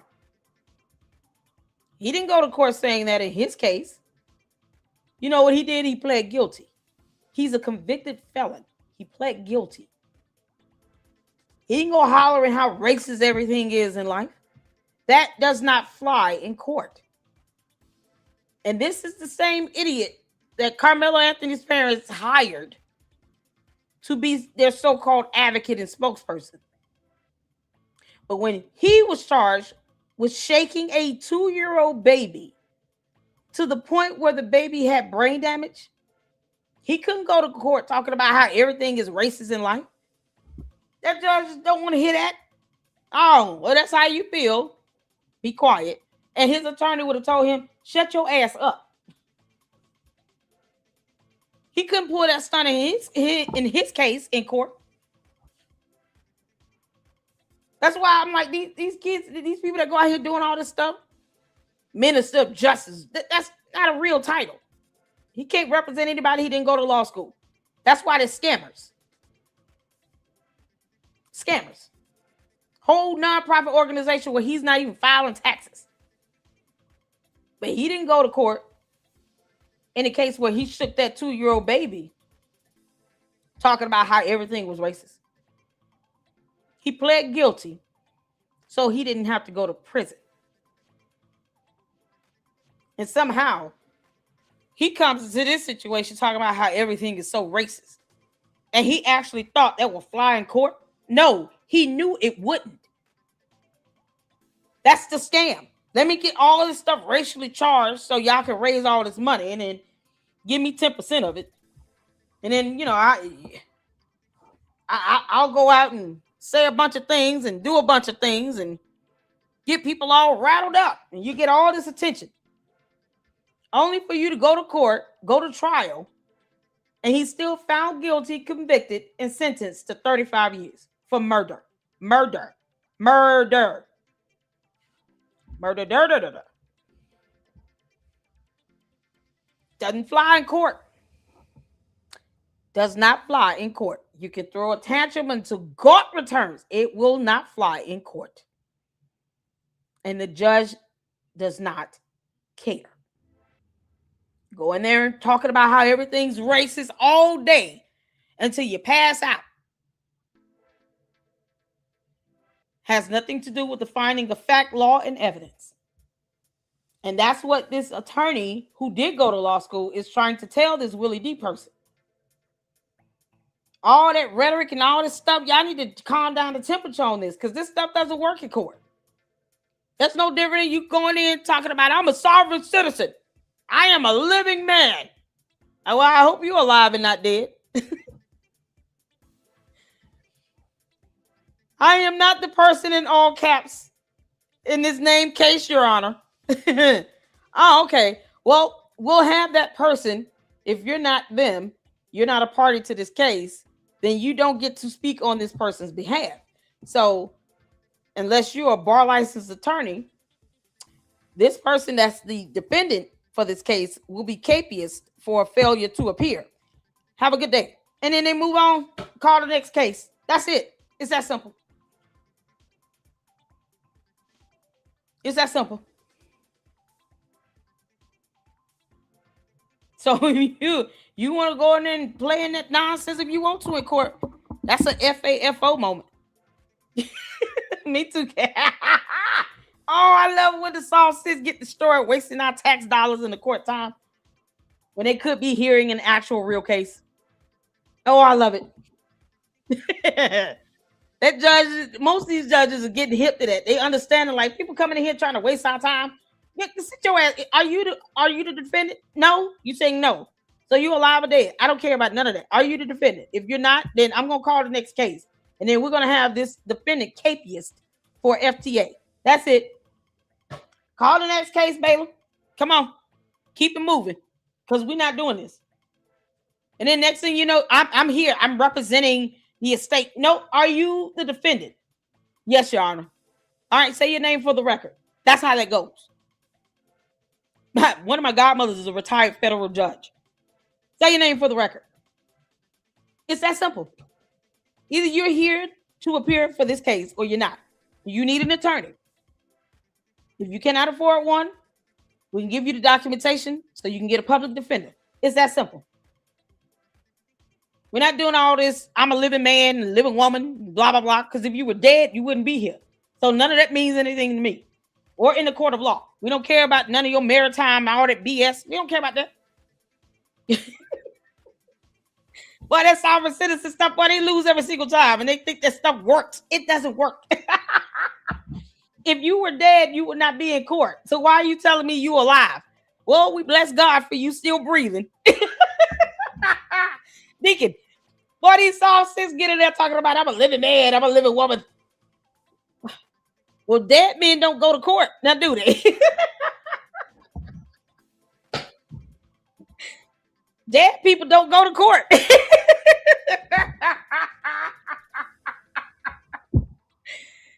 Oh, you can't make this stuff up. It's a stupidity for me. I don't do stupid. We don't do that stuff in here.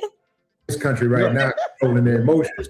We got to absolutely start like getting into conflict resolution. We got to figure that out, how to resolve conflict, without fists, guns, and insults. There you go. So there you have it. But I appreciate you coming on, man. Any parting words? Well, I appreciate it. All right, let's get to the next. There were multiple. So this is Carlos. There show up to Carlos King. I like his channel. He just kind of goes over some of this stuff regarding the attorneys. So he's filed a notice for an appeal, and this is the legal team now that has agreed to be pro bono for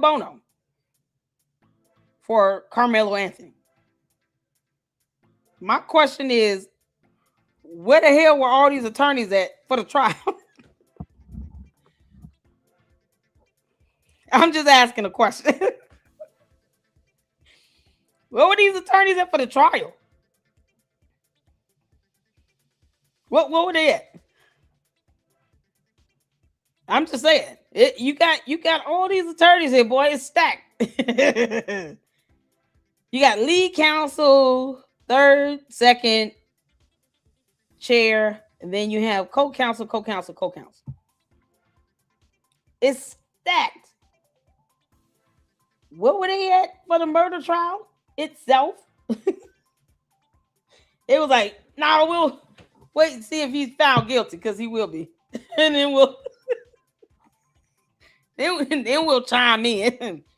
We'll at least look at it and see if there's any legal errors that occurred, because that's simple. Now you're just going through the court transcripts, you're going through the evidence, test that includes the testimony, the video evidence, all of that. You're looking at the pleadings, the orders, making sure that court rules were adhered to, there were no legal errors, misapplication of law. You're reading the judge's, opinion. Oftentimes they're given kind of like an op-ed or a memorandum of some sort with their ruling to explain why they can't, what happened, what transpired. In this case, of course, the verdict came from the jury. So they're reading, it's like just going through the paperwork. So it won't be hard. It's 6 of them. They can kind of split all this stuff, and everybody just, you take this stack, you take this stack, we'll just go through it. So, I'm just curious to know where they were at when during his murder trial. And stuff like that, but I'm not here to put that on anyone and say that that's the case. And his family. Now it says that Russell Wilson, Law Office of Russell Wilson II, Gary Bledsoe, the Bledsoe Law Firm. Who else? I see the Law Office of Russell Wilson II, the Bledsoe Law Firm, Law Office of Michael Ware, Ben Crump Law, the Requa Law Firm, and Stafford Moore PLLC. So, you got 6 whole attorneys. They're all attorneys. They practice law. Something else, and you got to imagine typically the law firms, at the very least, everybody's going to have at least one paralegal.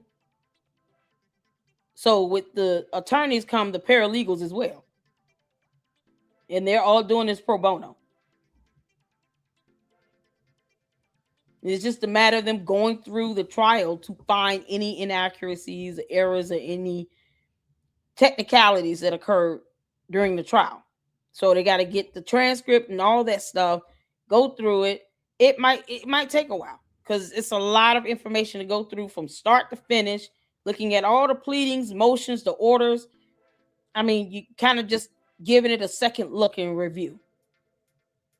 And then for whatever errors are found, then that's what goes into the appeal to the circuit level court. And then they look at it, and you got to have a legal argument now. You can't just, because, you know, we don't think it was fair and he's black. Now, the legal errors have to be based on an actual legal error. I mean, there's a misapplication of law, or they just completely violated or overlooked the law. That was evidence material to the case that should have been admitted that wasn't. And then you have to make the case as to why it should have. It's that very specific, meticulous review that, you know, any other appellate attorney, you talking about $500-600 an hour. Who child? And they said we'll do it for free. Good for them. You can't make this up. Michael L. Ware, the law. Hold on, I want to get to this portion of the interview with Austin Metcalf's father speaking out, because he was under gag order. And so he's on, is this Fox News? I hadn't seen this interview, so I wanted to check this little portion out. That's here today. Thank you, Will. Thanks for having me. You know, I think I'd love to just start this conversation with some of what I just shared with the audience. This is not new to you. I'm sure you've seen the video and heard the 911 call. I did notice you took your earpiece out. You didn't want to hear that audio again of the 911 call. Correct. Wait, they had the 911 call?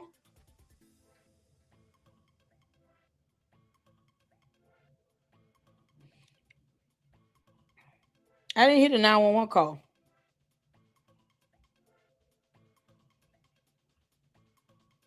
And please don't politicize it. But hold on.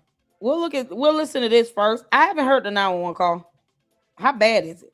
This conversation with anyone knows how long? Can someone send me the 911 call, please, to my email? There too. If you have the links to the calls, it doesn't have to be long videos and any of that. Just the calls or something where someone, it's only 2 calls. Is it really hard to hear? It's bad. Jim said it's bad. I haven't heard it. I mean, you all asked me to look at the video evidence. I hadn't even been covering this.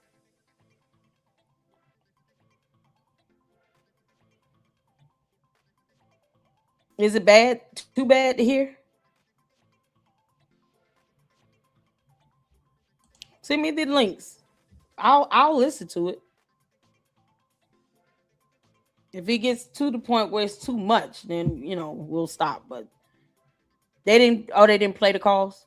Okay, if someone can send me the calls, we'll go. I haven't heard them, so I'll play them. If you all want to hear it, hit the 4. We'll play the calls because I haven't heard them, and a few of you all say you haven't heard it. We'll listen together. All right, we'll listen together. I don't think I would be able to hear them on my own. So I'll listen it with you all, but I don't think I would be able to hear it on my own because I know how heartbreaking that can be as a mom. I have 2 kids. Like this is boy. This sucks all the way around. Some of what I just shared with the audience. This is not new to you. I'm sure you've seen the video and heard the 911 call. I did notice you took your earpiece out. You didn't want to hear that audio again of the 911 call. Correct. Just too hard to hear it again and to see this video. And there's another body cam footage that hasn't been released, and it has some pretty graphic details, and I can hear my son screaming. And Oh, It's something I don't really want to care to listen to again. Totally understandable. What with this video's? How bad was the screen? Oh man. How bad was the screen?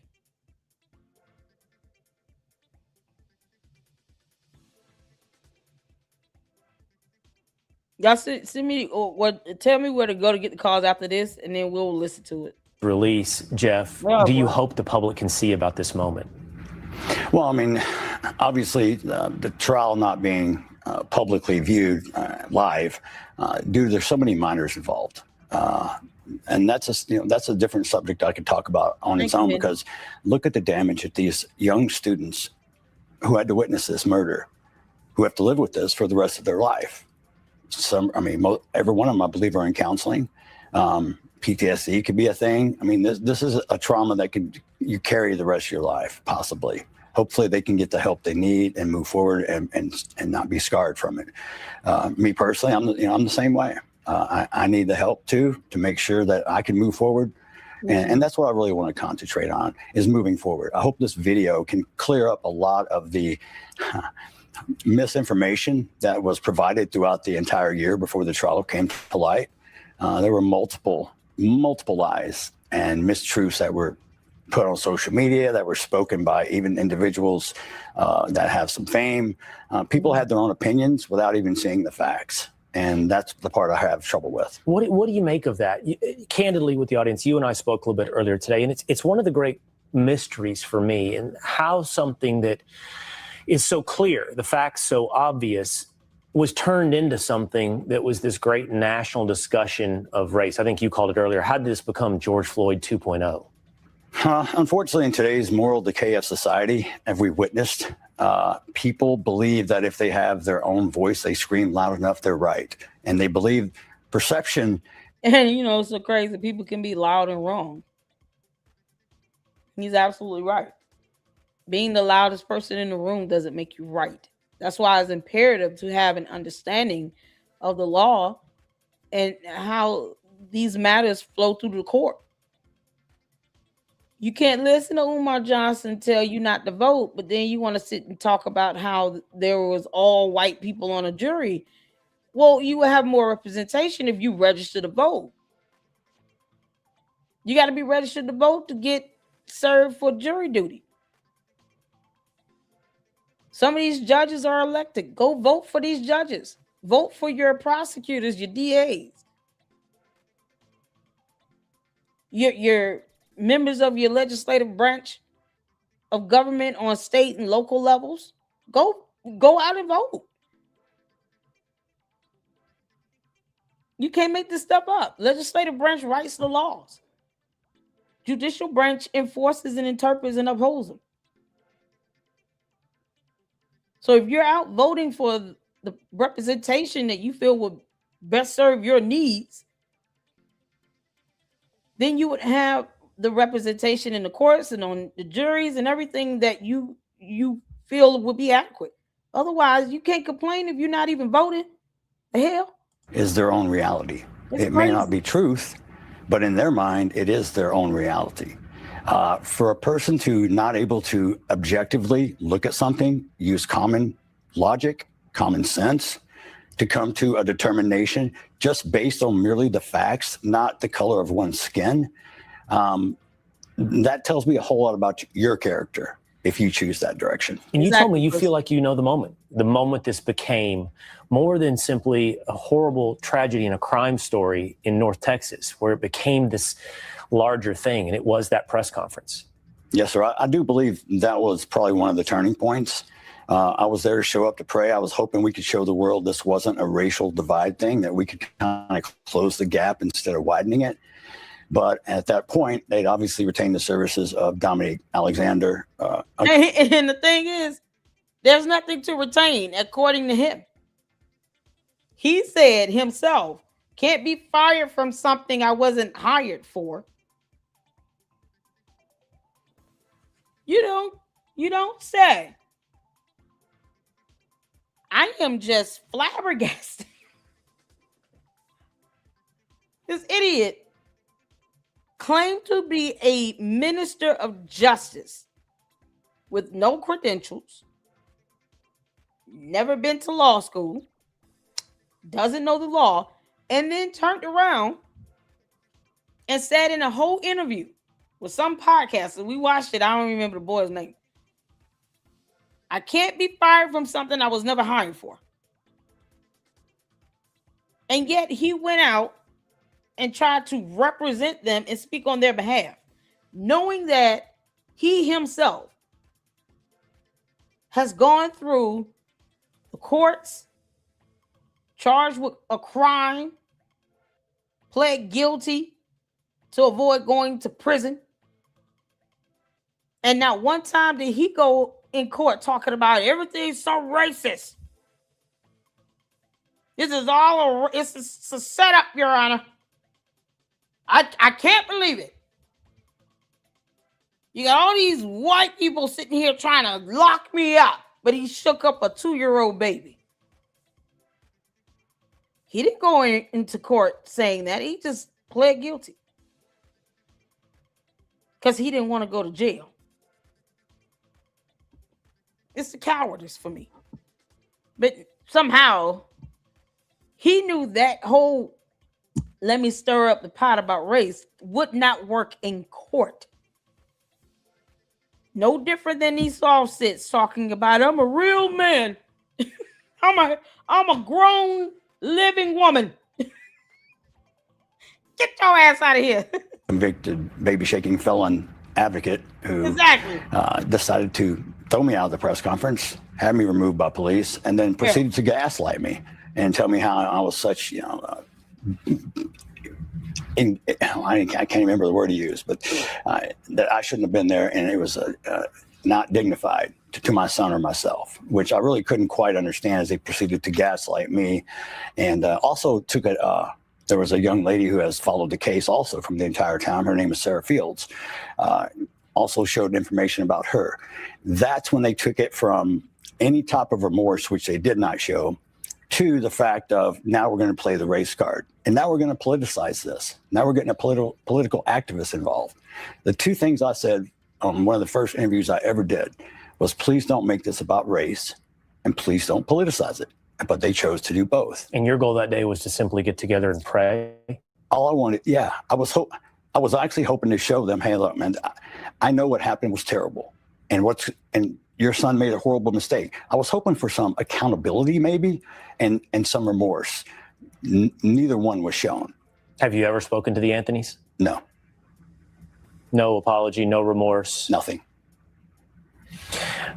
You were telling me you were inside the courtroom, quite obviously. After the verdict, the Anthonys left. They weren't there for Karmelo's sentencing. That is correct. They weren't there for the sentencing, and they were not there for victim impact statements. They left that poor child up there by himself. As soon as the verdict was read, he was guilty. His family and some other advocates left the courtroom and turned in their badges. Jeff, I was talking to you earlier. I asked about Austin's twin brother, Hunter. And I asked you. Let me hold on. Let me, because sorry, you want my attention. Here it is. What we're not gonna do is debate irrational talking points that did not work in court. He was found guilty of murder and sentenced to 35 years. So at this juncture, you saying he got pushed somehow that warrants him to stab someone is moot because a jury determined that to be murder. I don't care if you had half black, half white people. The evidence itself would have determined that to be murder. Because you're not ever admitting that he could have just got up and walked away. So if you're not going to be logical in you saying you've been repeating the same comment, how many times you have to keep saying it? We see it. We got it. This is how you feel. You keep asking questions like the answer is going to change. It's not. We don't agree. You understand it? We don't agree. Your point is moot. It is unjustified to pull out a knife and stab someone because they push you or put a hand on you. Especially if you're sitting here saying, touch me, see what happens, punch me, see what happens. But you won't say he could have just got up and walked away. I mean, that's a very logical thing to say. You can still have your opinion. That's the problem here. We things are so racially charged, we can't even just have a conversation and then agree to disagree. Agree to disagree. We don't agree with you. And for those who do, they agree with you. I'm not kicking anybody out of here because they agree with what Karmelo Anthony did versus agreed that he should have gone to prison for murder. I mean, I'm not kicking anybody here because of that. You're trying to make an argument that doesn't fly in court. It didn't fly. It didn't work because he's in prison. He was found guilty of murder. So it didn't work. That's all we're saying. And if you have to stab someone in the chest because they pushed you, I don't know if you're a man or woman, but how does that show you have some level of self-control? It's an extreme measure. I hope you don't go around stabbing people in the chest because they pushed your shoulder. I hope you don't do that. And if you don't do that, then why justify someone else doing it? So if anybody go across OSR Cinvy, just know if you push them, they're gonna stab you in the chest because they cool with that. Because that's obviously what you're trying to get us to understand. You feel it's cool. If somebody push you, you should just stab them in the chest and it go in the heart and you kill them. And hopefully you never go outside because you can't handle conflict, but whatever. No one should go around OSR. Cinvy. Is it Cinvy? Yeah, no, don't go near OSR Cinvy. Stay far, far away from this one. Make it stop. We don't agree. It is what it is. You gonna be all right? You gonna be able to handle yourself? My mom shouldn't have to keep saying keep it simple. Do you understand? We got it. He's gonna stab you all if you push him. He wants you all to know that. What has life been like for Hunter in school? Frisco Memorial has other Black students. What's the relationships been like at school? What has life been like for Hunter? Well, I can't speak, for Hunter. I can only try to imagine. But I mean, he held his grades. He had straight A's this year. He was captain of the football team. Took over his brother's position. I honestly can't see anyone that has the strength or the mental fortitude as much as that young man does. I told him, matter of fact, I told him right after the trial when he went up to give his victim impact statement that I saw a boy walk up there, but what I saw walking down was a man. He was calm, to the point, was able to articulate his words in a way that could be very understood very well. Asked Karmelo to look him in the eye to show him some respect, and never once became emotional and was able to convey what his thoughts were at that moment. And you told me that multiple Black students throughout Frisco High, Memorial High, also in the middle school, the entire community rallied around Hunter, rallied around your family, rallied around Austin. The point being, what was happening actually on the ground and in your lives was so different than what was taking place in the national media and the conversation, for example, on The View. Don't get me started. You was on The View? Left liberal who have Showtime. But anyway, oh, Lord. The community and the school itself, obviously, we dedicated the season to Austin, and there was a logo, motto, whatever you want to call it, it's called All In. A stood for Austin. The two ones were his number 11. I stand for integrity. N stands for never quit. And they dedicated the season to him, and that became the motto. And they also presented me and Megan with a framed jersey of Austin with his jersey number 11 that hangs above my fireplace as we speak. But as far as the makeup of the team, I mean, I'd say half the team are blacks. I mean, we don't see color. So all I see is character in people. I don't care what color you are. I want to judge you how you treat people. What's your character like? Your color makes no difference. It doesn't determine your IQ. It doesn't determine your faith. It doesn't determine how much money you have. But your character shows who you are truly. And that's how I judge people. And you said, don't get me started on it, but to your point, a lot of big voices in the media have talked about this, said, I don't understand. I could play a clip for you, which I'm not going to, of Sonny Hostin on The View saying, I don't understand how this couldn't possibly be self-defense. So what is your judgment of all these people in the media that have spoken on the case? Well, they're just like anybody else. They don't know me. They don't know Hunter, Austin. They don't know Karmelo. They're looking for their 15 minutes of fame or their clickbait or their clicks. They're looking to monetize the death of my son. I really wish they wouldn't speak about at all.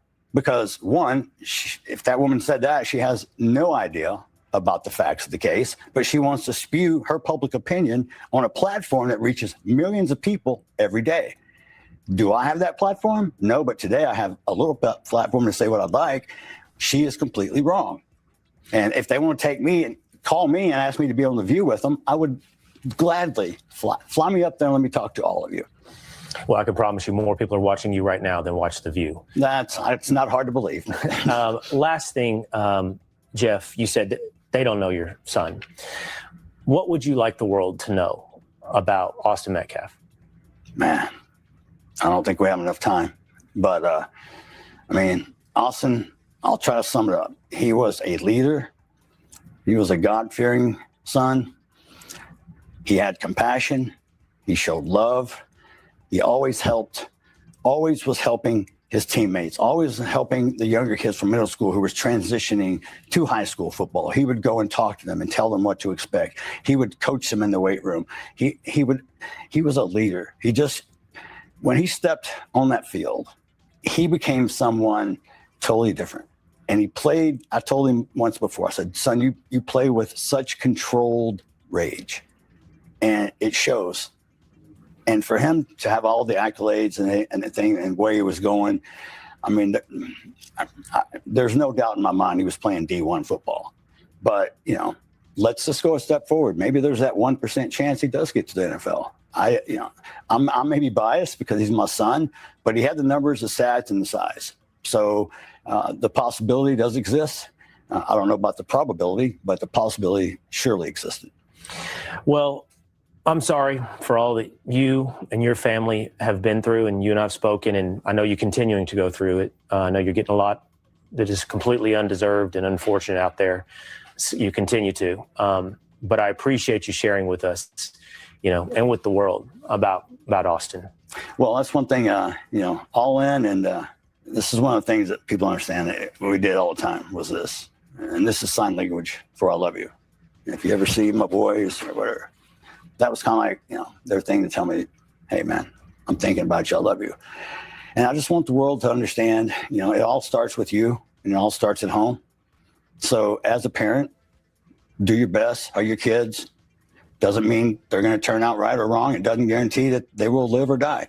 But I do believe if you instill your moral values and a moral compass, I think our society is going the wrong direction right now. And us as parents are the only ones that are able to change this because our kids are the future. And what does our future look like with what we're teaching them right now that is acceptable?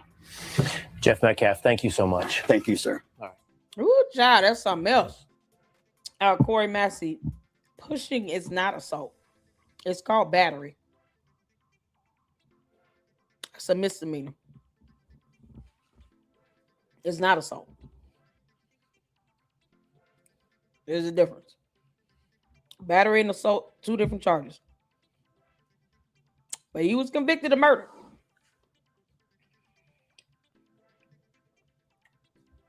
The definition of pushing someone, putting hands on someone, making physical contact is not assault. It's battery. That's not a false equivalent. That is a Google search for you. So you can look up the definition of assault and battery. It's not a false equivalent. Look it up. They make this up. They come over here and challenge me to look stuff up. Why? Reading is fundamental for everybody. Look it up. The physical contact is battery. Assault is not legally defined to be battery. Those are two different charges. Come on now. Just Google it. Google it. You don't believe me? Look it up. Do a Google search. It's not even a back and forth. That's a matter of you doing a Google search. All right, y'all. So I got tagged on the calls on X. Shout out to Mindy. Okay, there are 2 calls.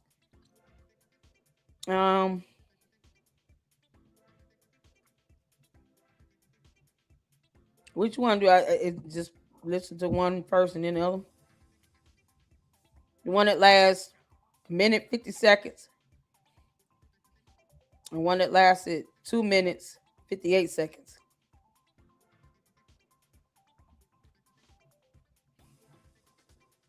Were they made by the same person? Oh man.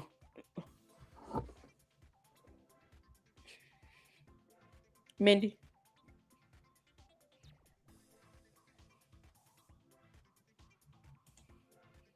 Exactly, 1985. I don't understand why they just won't look this stuff up. Physical contact is battery. He did self-defense. He pushed him back, and he pushed him back, and then stabbed him in the chest. His move was simultaneous. He had a knife in his hand. He could have just pushed him back and walked off, but he pushed him back, and then he stabbed him in the chest. Battery is the physical contact. Assault is a greater charge when you're doing more severe bodily harm and injury.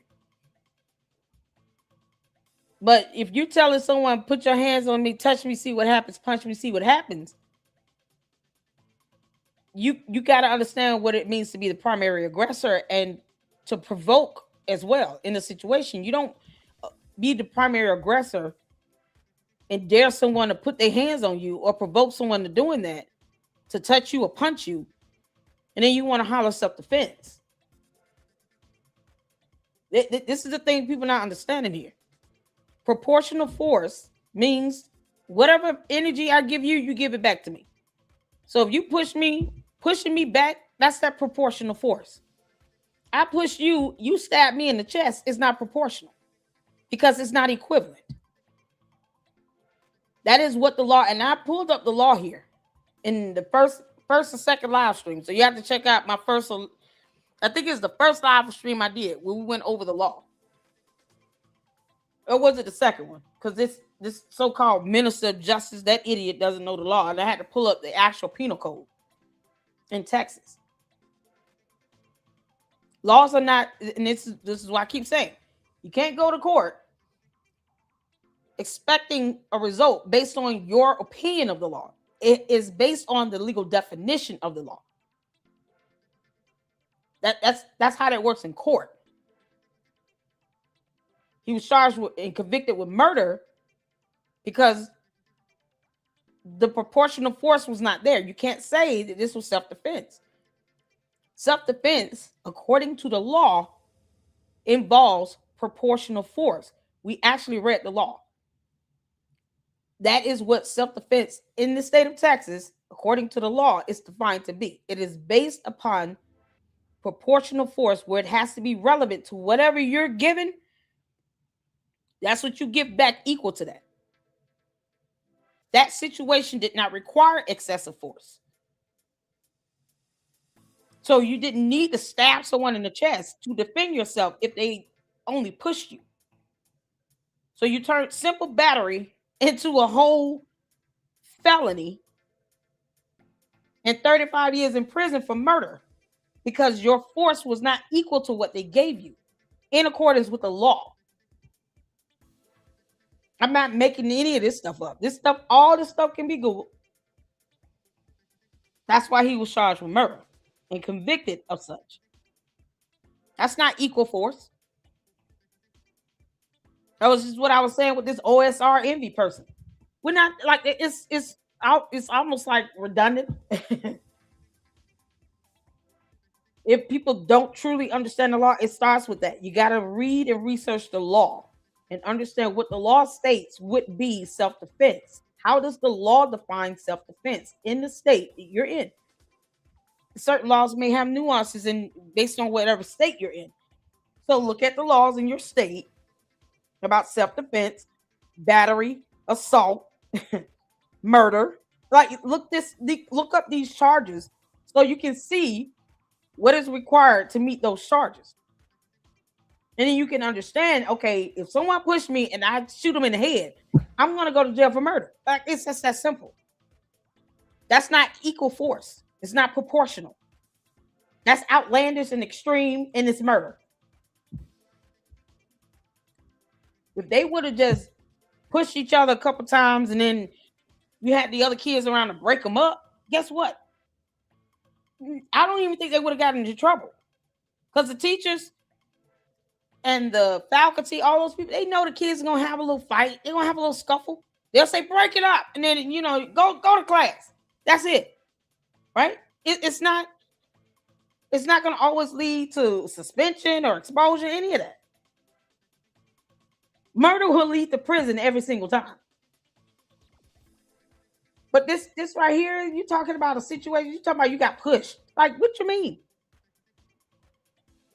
So unless you push them back, how is it sensible to stab someone in the chest? It's not. And why did he have a knife in the first place? Who brings a knife to a track meet? No one. You don't need to do that. You should have stayed at home. Seemed like he was scared, of life. I mean, you going to a track meet with a knife and you a track star? Why you got this knife? It makes me wonder if this was bound to happen regardless. So you bringing knives to track meets and stuff and school campus? We ain't doing that. Hell no, don't bring no knife around my kids. I would be mad as a parent if I found out that other kids are bringing knives and guns and weapons that could be used to cause severe bodily harm and injury. And you have school policies that are being enforced by law enforcement saying, don't bring weapons here. I would be pissed off. I'm like, what you mean? You brought a knife in for what? Kick that kid out of my kid's school. Don't have them kids coming to school with my kids. Kick them out of here. We're not going to school with that. If the school say don't bring the weapon, don't bring the weapon. They're kids. Boy, child, we raising a generation of some little punks. They don't know how to take a little slap fight. All right, y'all, let's get to this first one. I guess this is shorter. I don't know if there's an order I should be playing it in or not. Hold on. I need paramedic that Kirk. Is this right after it happened?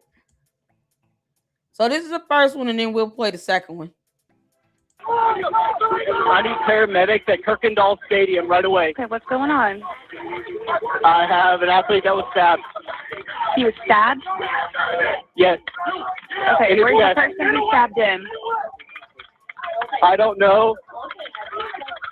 Okay, where in the stadium is he? We are on the visitor side bleachers. We have Army veteran that's trying to keep compression on the wound. Okay. Are you with him now? He is laying here. How old is he? Starting to go unconscious. How old is he? High school age, so maybe 15, 16, 17. Okay. Is he awake? No, he's going unconscious. Okay. Is he breathing? Not right now. Breathing? No, he's not. He's not breathing at all? No. Okay. Where was he stabbed at? In his chest. Okay. I've got them coming, okay? Stay on the phone with me, all right? Okay. Is the assailant still nearby? Okay, I'm here. Is the assailant still nearby? Stay with me, Austin. Come on. Everyone while there's a breath, he's here. Come on. I'm going to keep you with me, okay, until they're with you. Is he breathing still? He's trying. Yeah, we're doing compressions and giving him mouth to mouth. Okay. Hey, they're doing CPR on him. Okay, keep going, okay? Yes, ma'am. The medics are coming as fast as they can. Just keep me updated, okay? Yes, ma'am. Fight through, baby. Fight through, Austin.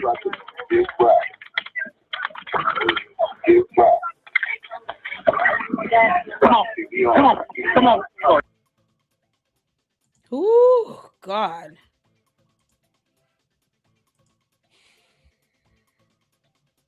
They're on the way, okay? Give me a description of the person. Frisco 911, what is the location of the emergency? Hi, we're at Kuykendall Stadium. My friend just got stabbed. Okay, do you know who stabbed him? We have no clue. He was sitting in our tent, but you need to send an ambulance right now. They're on the way, okay? Give me a description of the person that stabbed him. He was wearing a gray Essentials hoodie. He was black. He's standing out on the track right now. He's standing on the track? Yeah. Okay. His blue sweatpants on and gone. Okay, what did he stab your friend with? I don't know. My friend's bleeding everywhere. Okay. Where was he stabbed at? The chest. Okay. And do you still see the person that stabbed him, or did he leave? It was Austin. Austin got stabbed in the chest. I'm sorry, what did you say? The person that stabbed him, is he still there? Do you still see him? There's adults on him, I think. Yeah. There's adults that are trying to keep him there? Who he is. Sorry, what? The person that stabbed your friend, is he still there? Yeah, he's still here. Okay. And the irony of adults trying to keep him there after he stabs his boy in the chest. But yet, when they told him 15 times to get up from the tent, he didn't want to move.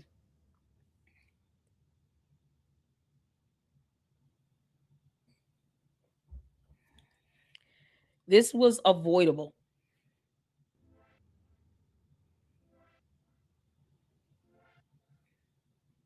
Unbelievable. You push me, I'm going to stab you in the chest.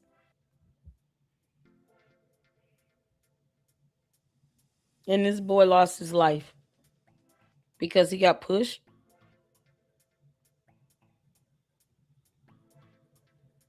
Karmelo Anthony was not being jumped or beat up on. They were all sitting down until you see these two get up and there's a push and then he stabbed him in the chest. That's it.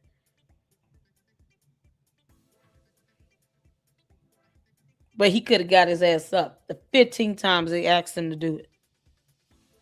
Now he is being kept from leaving.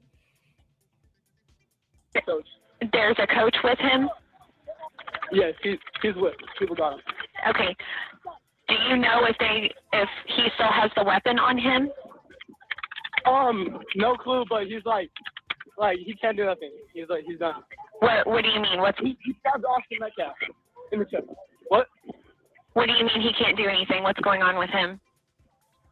Coaches have him. He can't hurt anyone. Okay, when you say they have him, are they physically holding him down? No, they're just holding him, walking around. Okay. Okay. Okay. What's your name? Wow. What's your last name?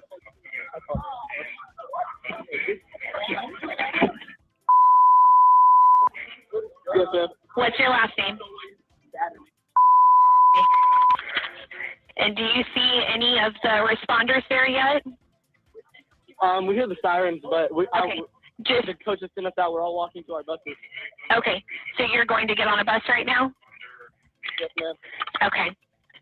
And the rest of the students are walking towards the buses? Yeah, everyone's being evacuated out the stadium. Okay. Thank you so much for being quick. Okay. Just follow whatever directions you're being provided by either the officers or by your coaches, okay? Yes, ma'am. Okay. I'm going to go ahead and disconnect it. All kinds of help. Okay, so the first call was one of the coaches. This call was his friend. And they, of course, bleeped out his name. especially since he's a minor.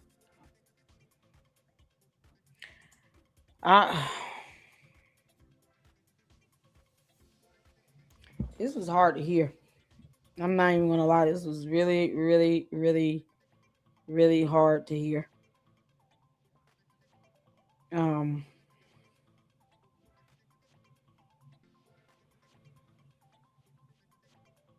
know what to say.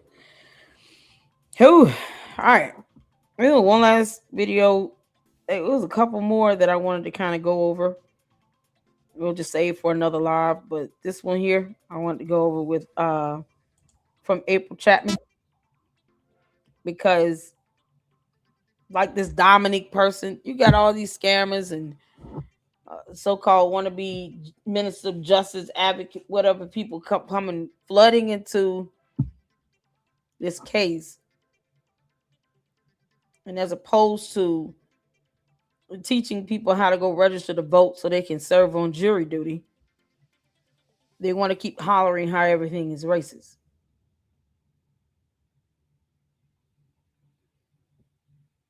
And this child lost his life out there on the track field. 17 years old. He pushed something. After Karmelo Anthony said, touch me, see what happens. Punch me, see what happens. When he could have just got up and moved. He had the option to just walk away and leave.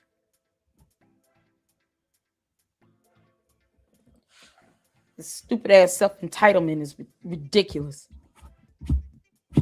You're not entitled to be somewhere reserved area that was not for you, and they're telling you 15 times, can you please get up and leave?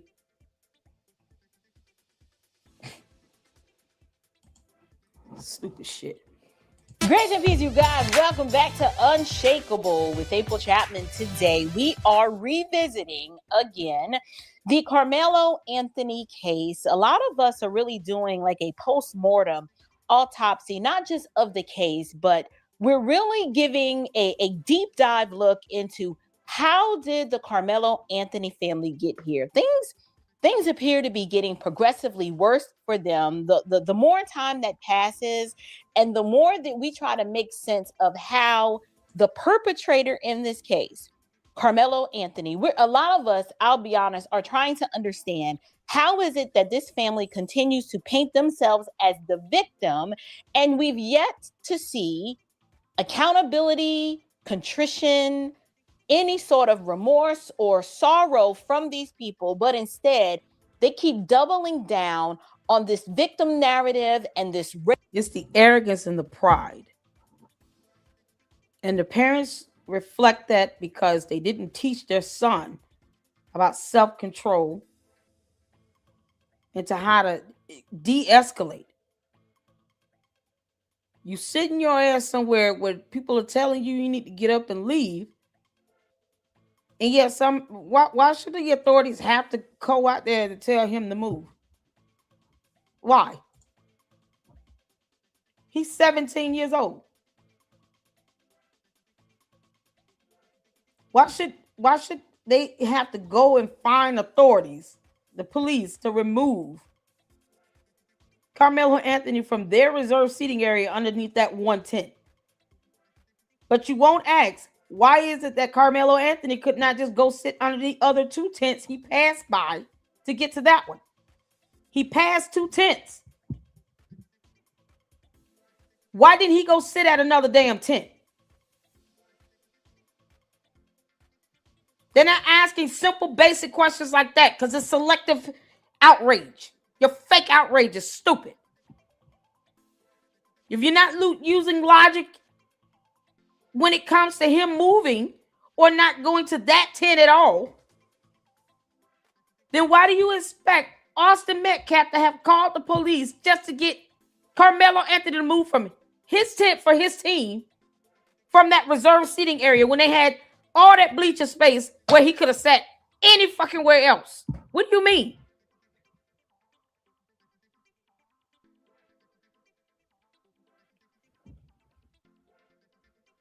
Ask the same question about why he didn't get up Go ahead. I dare you use a little bit of logic and say, why didn't Karmelo Anthony just get up? It wasn't reserved for him. So a 17-year-old needs the police to move him at a track meet? He brought a knife to a track meet. He wasn't even supposed to have that knife on school campus. Are you going to ask, why didn't Karmelo Anthony get the hell up? Why would he need to call? Why would Austin Metcalf have needed to call the police to tell Karmelo Anthony to go sit somewhere else because this area is reserved for our team and this tent is ours, not yours or your school's? Why didn't Karmelo Anthony go to the other tents? Are you going to ask that question? Corey, are you going to ask that question? Ask the question. Come on, Corey. Ask the question. Why didn't Karmelo Anthony go sit at another tent?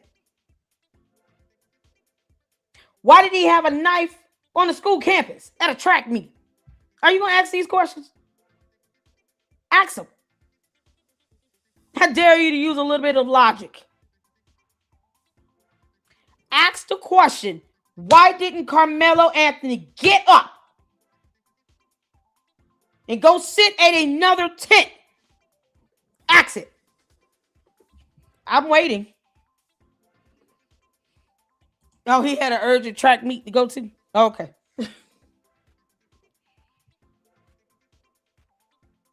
Ask those questions. He wasn't even supposed to be there? I can imagine. He didn't have to be there either. He didn't have to be there either. It's a track meet. It was not a class required for him to graduate. He's not getting a grade out of this. He didn't have to be there at all. Don't figure. Why didn't Karmelo Anthony get up and sit at another tent?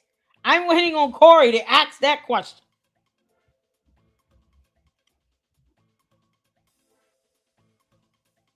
Because all these dumbass points you're making are irrelevant. When you can't ask, why didn't Karmelo Anthony just get up? 15 times he was told to move. He was suspended. Are you kidding me? So why was he there? And he brought a knife. That knuck if you buck attitude, boy, it's going to land a lot more kids in jail if they keep going at this rate. You got these damn kids that act like, being on knuck if you buck mode 24/7. Somehow is realistic. It's not. Teach your kids how to have some level of self-control. You don't tell someone, touch me, see what happens, punch you, see what happens, because I came over here, I just sat down anyway. I don't care if this y'all tent. I don't care if y'all got this reserved. I don't care about none of it. What you mean? You don't even have to, you shouldn't even, if you were suspended, you should not be here. You coming to school events and you're suspended from school? So what you here for? You can't even compete in the track meet because you're suspended. So he just there to see the track meet? And then he brought a knife. But his ass was suspended.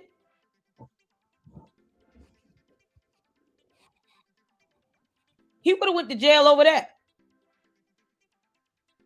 So I ask you, Corey, you're saying Austin Metcalf should just call the police and had him removed. Okay, so then he would have went to jail for having that knife in his backpack. So either way, he would have went to jail that day. Funny how that works. Yeah, because then they'd be outraged over that because stupidity and dumb shit. So if he would have called the police to have him move and he knew he had a knife on him, yeah, officer, he also has a knife. He's also suspended from school. He shouldn't be here. And this is reserved. He has a knife. You're not supposed to bring knives to the school campus. So he still would have went to jail. He would have went to jail. There you go. He was going to go to jail either way. He had a whole knife on school campus. And the police do have the authority to enforce that school policy. Oh, yes, they do. They would have locked him up. You bring a knife to school, you call 911, you're going to jail. So he would have went to jail either way. Because they feel like, well, he should have made the police make him leave. Okay, well, then he still would have went to jail for bringing a knife onto a school campus.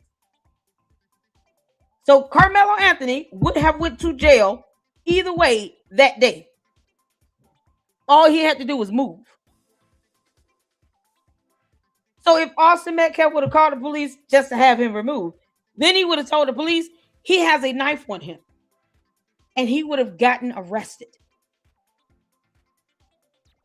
Parents not thinking about that because they're stupid.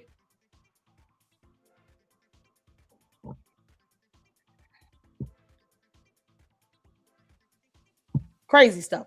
Shouldn't have had a knife. You bringing a knife to school campus? Yeah, you're going to jail either way. So he would have went to jail. Karmelo Anthony would have went to jail either way. For having a weapon on school property. He's suspended from school. Why are you there? Then you bring a knife. Yeah, so he would have went to jail either way.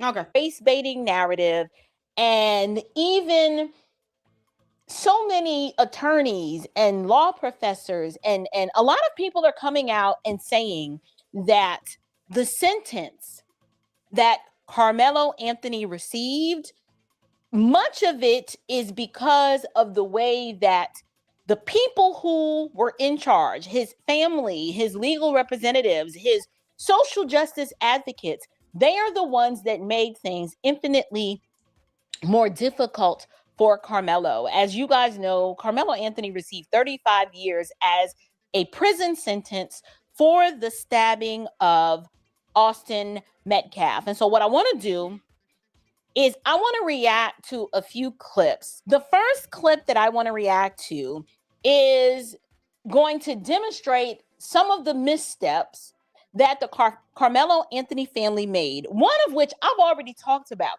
I talked about very early on how I knew something was stinking in Denmark when they retained the services. Yes, I'm calling it the services of Dominique Alexander. And it demonstrated to me that I was like, these people are not that smart. These people are not that smart.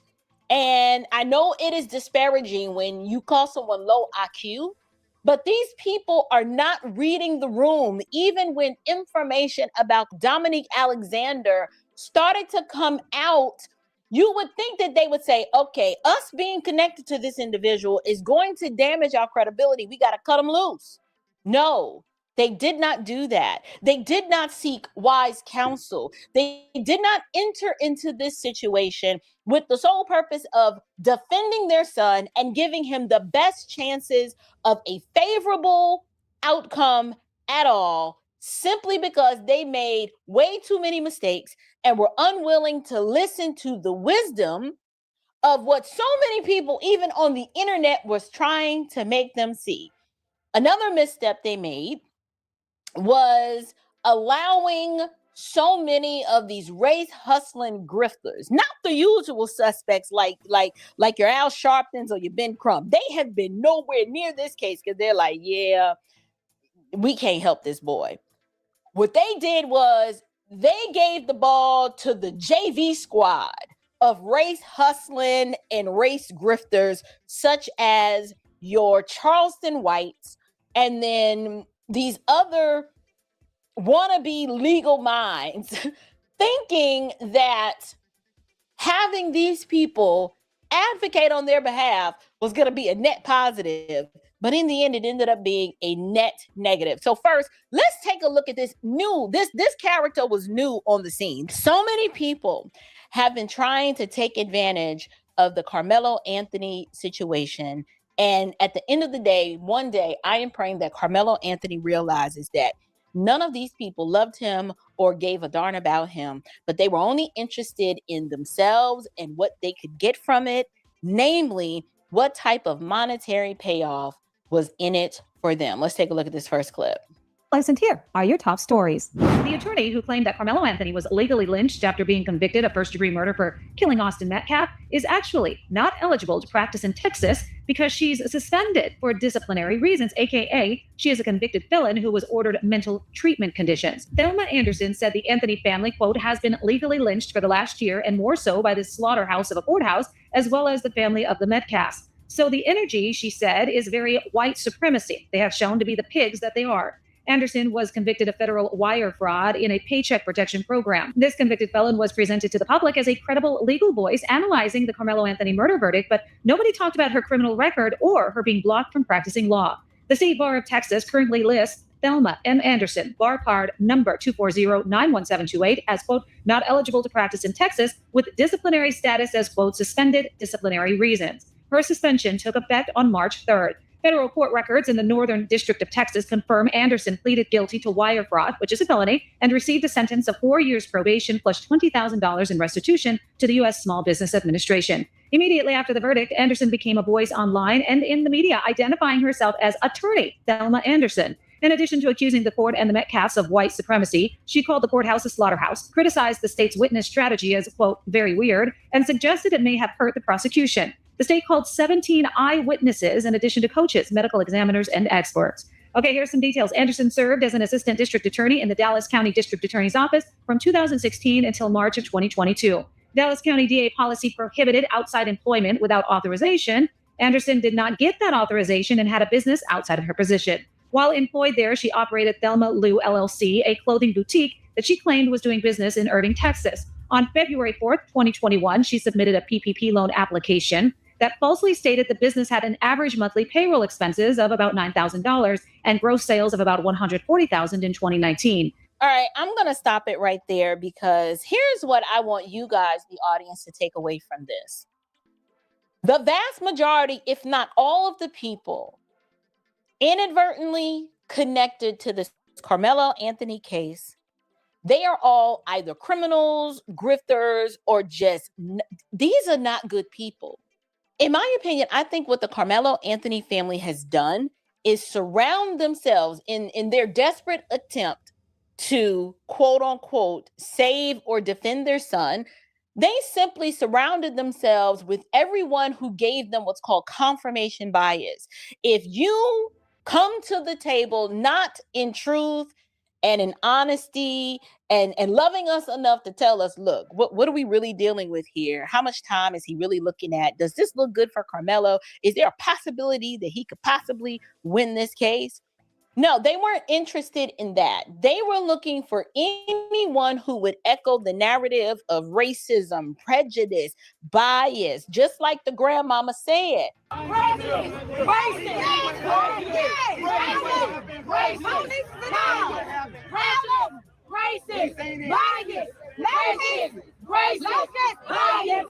Laws, evidence, facts, laws, video, evidence, testimony, witnesses, evidence, laws. Because two can play this game. What the hell is happening here? Oh, y'all. Let me tell y'all something. Cases like this, I see as true crime. This is why I don't often report on these types of cases where you have this racially charged nonsense and they can't tell you how, jury selection process occurs. It's the stupidity for me. You're hollering and chanting all of that, but you're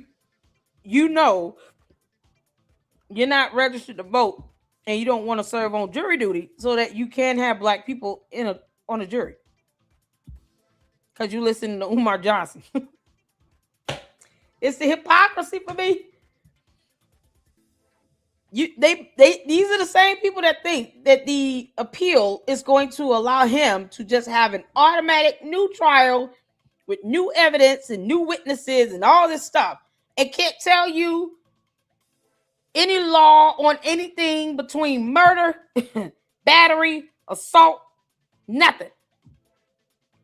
bringing a weapon to a school campus that law enforcement can enforce and have Karmelo Anthony arrested for either way, because he brought a knife to school campus and he was suspended. I don't understand that. You suspended, that means you weren't in school. So why you have a backpack? I mean, you out there just to see a track meet. You can't compete if you're suspended. If you play sports and you get suspended from school, you can't play in the game. You're suspended. So what? Boy, it's something else. Why don't he just go to work? Or go do anything else? You're suspended from school. Now, not only are you going to bring a backpack, you're going to bring a knife to school campus. And somehow, these clowns are talking about, because I said it, these clowns are talking about, oh, Austin Metcalf should have called the police and had him removed from a tent that he was not supposed to be sitting at. He passed by 2 others. So you're not going to ask why he passed by the 2 other tents. So you're not going to ask, why did he pass 2 other tents to get to that one? You're not going to ask, why did it take 15 requests for him to get up? And why would he threaten or provoke, not threaten, provoke someone to touch him, see what happens, punch him, see what happens. See, this is why we watched the video of the actual bar licensed attorney earlier in the live. Because you can, if you weren't here from the beginning, you need to check out the replay. Because the whole ass attorney said the same thing I've been saying on Willie D live show. Johnny Walker Dre, you won't believe it. That attorney literally had to tell Willie D to calm the hell down, and all this racial nonsense is not working in court. We got to bring the temperature down in the room. You got these 17-year-old boys walking around here acting like they already scared of the rain. I mean, seriously, did he really need to sit underneath the tent? It wasn't raining that hard. So you scared of the rain, and then you bring a knife to a school campus, which is a violation of school policy. He would have been arrested for that if the police would have showed up. And you got these clowns saying, no, Austin Metcalf should have called the police and made a move so he could still go to jail, because Austin Metcalf would have told the police he has a knife. He just pulled a knife out of his backpack. And then they would have found out, oh, you suspended. Why the hell are you here? Why would you sit at this tent? Why not go to the other 2 tents? I'm sure the police probably asked him that on the way to jail. Worst thing is that his parents aren't asking those questions. His parents aren't even being asked those questions. Like, has anyone interviewed the parents and said, why didn't your son just get up? Was he suspended from school? Why would he bring a knife to school campus? Why did he pass by 2 tents to go to that one? Why would it take 15 times for them to tell him that this area is reserved for our team? All those empty bleachers, he couldn't sit anywhere else. So your son's legs didn't work. The 15 times they asked him to move. But somehow they worked well when he stabbed that boy in the chest and he was able to run his ass away. Like, this is ridiculous. Then they had to keep him from leaving. But you forcing yourself upon somebody in a tent, provoking them to put their hands on you and punch you. Why? Why would you tell someone to do that? Where's the logic in it? Where's Corey? Corey, you gonna ask why did Karmelo tell Austin Metcalf, touch me, see what happens, punch me, see what happens? Are you gonna ask us that? Because that was a stupid thing for him to say. That's not a sign to any judge or jury that you are in fear of your life. It's called provocation if you're provoking. Johnny Walker Dread, you have people literally think that somehow the police should have been the one to remove Karmelo Anthony. But then they still think that he would not have gone to jail for having a knife on school property. You can't make this up. He would have went to jail that day either way. Either way, he would have went to jail if the police had to get involved. Maybe they were doing Karmelo Anthony a favor by not calling the police. And why would that situation have to escalate to that point? You see the extreme measures in this that make no sense. Him having the police have to come out there and tell him to move. And then they find out he got a knife and then they lock his ass up either way. Because he shouldn't have it. No. These same clowns will get mad because Austin called the police, not because Karmelo Anthony violated school policy bringing a knife. Somehow a 17-year-old needs to take a knife to a track meet at a high school campus when his ass did not have to be there. And he's suspended. So if you suspended, I grew up in a home where you were also simultaneously punished. You were put on punishment. You get suspended from school, you get put on punishment. So you're not leaving the house. You're not going anywhere unless you got to go. And you got a doctor's appointment, something like that, you're going. If you got suspended from school, you can't go outside and play. You got in trouble from school, you in the house. That was the punishment, was to be stuck in the house. So how is he suspended from school and his parents still let him go to a track meet? No, you on punishment. What you mean? Give me car keys. Give me your phone. I want your tablet. I'm taking that game. All the luxuries of life that you claim you working so hard for, you got suspended from school. Now give me all that. You ain't going nowhere. You on punishment. You got to go to work. No? Okay, we take your ass to your room. What's going on now? Maybe I'm just old school because parenting for me, my kids have never been. I don't think my kids ever been suspended. I don't think my kids ever been suspended. And if they get suspended, they on punishment. That works hand in hand. You don't reward bad behavior. How does this go? Now kids get suspended and they still get to go out and go to track meets and have fun. What do you mean? This was confirmation bias. Anybody who came to them with that narrative, they were willing to give a platform and were willing to allow them to raise money on their behalf and to exploit what happened to Austin Metcalf at the hands of Karmelo Anthony so that everybody could benefit. This is what desperation smells like. So this chick right here, Thelma Louise, I don't remember her full legal government name. We're just going to call her Thelma Louise. This chick, I remember when she came out and started making all kinds of inflammatory statements, calling the courthouse a slaughterhouse. I was like, here we go. We got another race baiting grifter here. When it's obvious race had nothing to do with this case, you have someone that's going to echo the sentiment of racism and bias and prejudice. And that's the narrative that they wanted to drive home, thinking that was going to be enough to shield Karmelo Anthony from accountability. But guess what? It didn't work because y'all are like the boy who cried wolf. You've been crying and whining and screaming racism for so long that the vast majority of the American public. Well, that is a punishment. You get suspended from school and you forced to watch soap operas. Oh my God. Y'all. I'm gonna tell y'all something right now. This is how I ended up falling in love with the Golden Girls. Not that I got suspended from school. My grandmama didn't let me watch all this stuff that these kids watching nowadays. We didn't have all that. So me going outside was like the highlight. Boy, me and the kids in the neighborhood would make plans for the whole week. So today we're gonna play street ball. Tomorrow we playing kickball. Then the day after that, we're going to climb 3 trees. And then after that, we're going to do jump rope. We had the whole week planned out to go outside and play.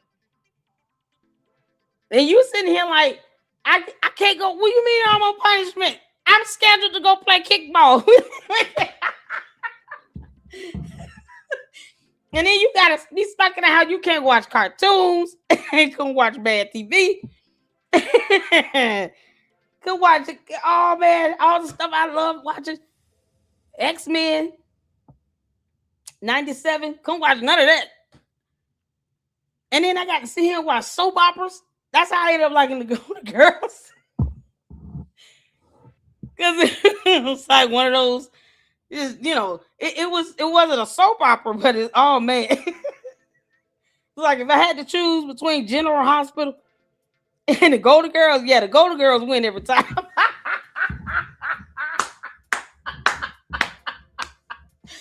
When you said Days of Our Lives, oh, you're taking me back. Oh, memories. Memories. Hey, y'all, we're going down memory lane right now. Oh, my God. Days of Our Lives. General Hospital. Oh, it was like a couple others. Then Dawson's Creek came out. And that was like a soap opera. Beverly Hills 90210. Oh, man. Then, of course, you know, you had Martin. And then Fresh Prince.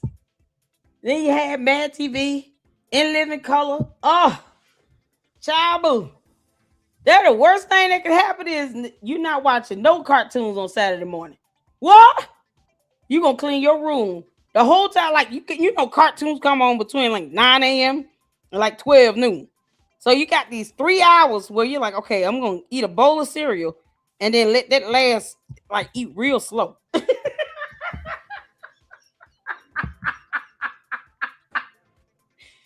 I'm taking my time with this bowl of Captain Crunch. Sitting there in front of the TV, and you just, you know, you like next thing you was like an hour and a half. And my grandma was like, "You still eating that cereal?" Yeah. You know, this digestive system of ours is something else. Who got to digest?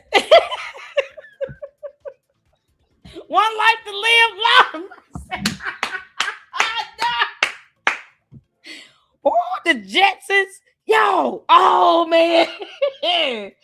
Oh, my God. One life to live. Days of Our Lives. General Hospital. Y'all, I literally, like, I'm so glad I had an option. Then the Golden Girls. I was like, I'll watch Golden Girls. I don't watch it. Oh, my God. I'll watch the Golden Girls. I'm watching the Golden Girls. And I actually love that show. Golden Girls is iconic. I can't believe all 4 of them are dead. They're like, oh, man. Tom and Jerry, Bugs Bunny, Animaniacs. Yeah, we're going back. Try to get in a couple episodes of Mickey Mouse Club. Whatever's on Nickelodeon. Oh. I love Lucy. Oh my God, Scooby-Doo, All in the Family. Man, look.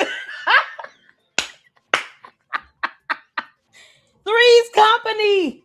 Y'all, that would come on late too, so I would have to be up late. You know?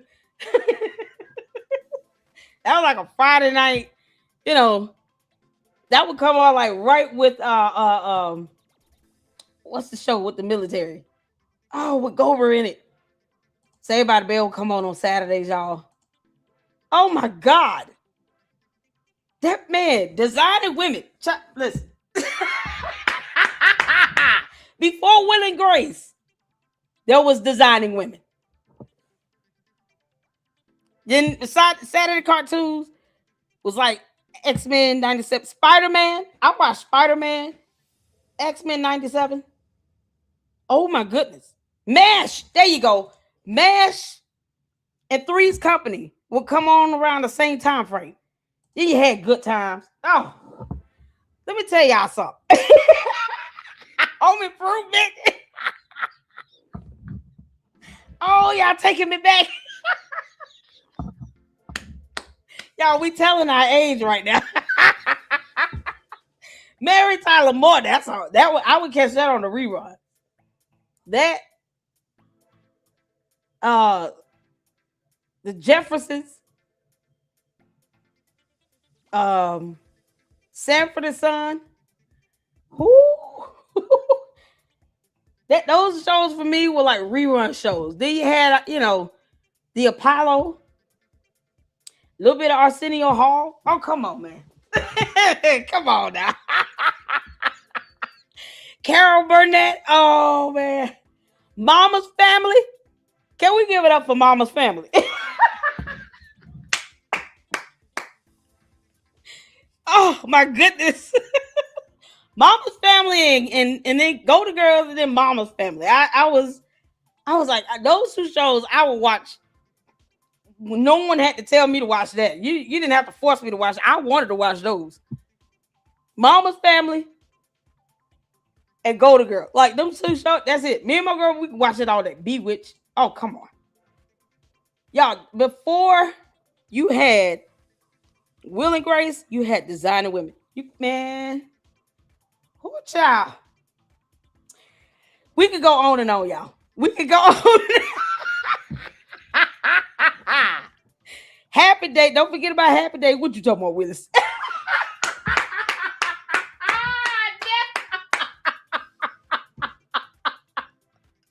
Y'all remember Webster? Webster would come on Saturdays. Facts of Life. Family Matters. Oh, come on now.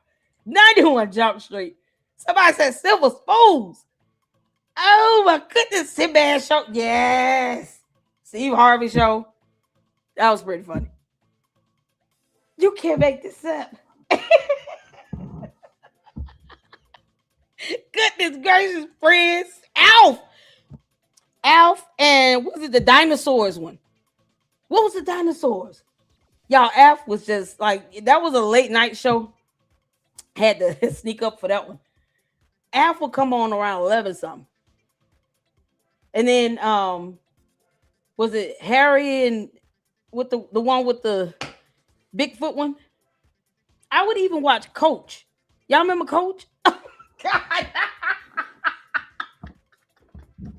Coach, give me a break. The Paddock Dude Show. Get out of here. Oh, man, that's so old school. Y'all remember Webster? Webster was, honey, that was my little crush, Webster.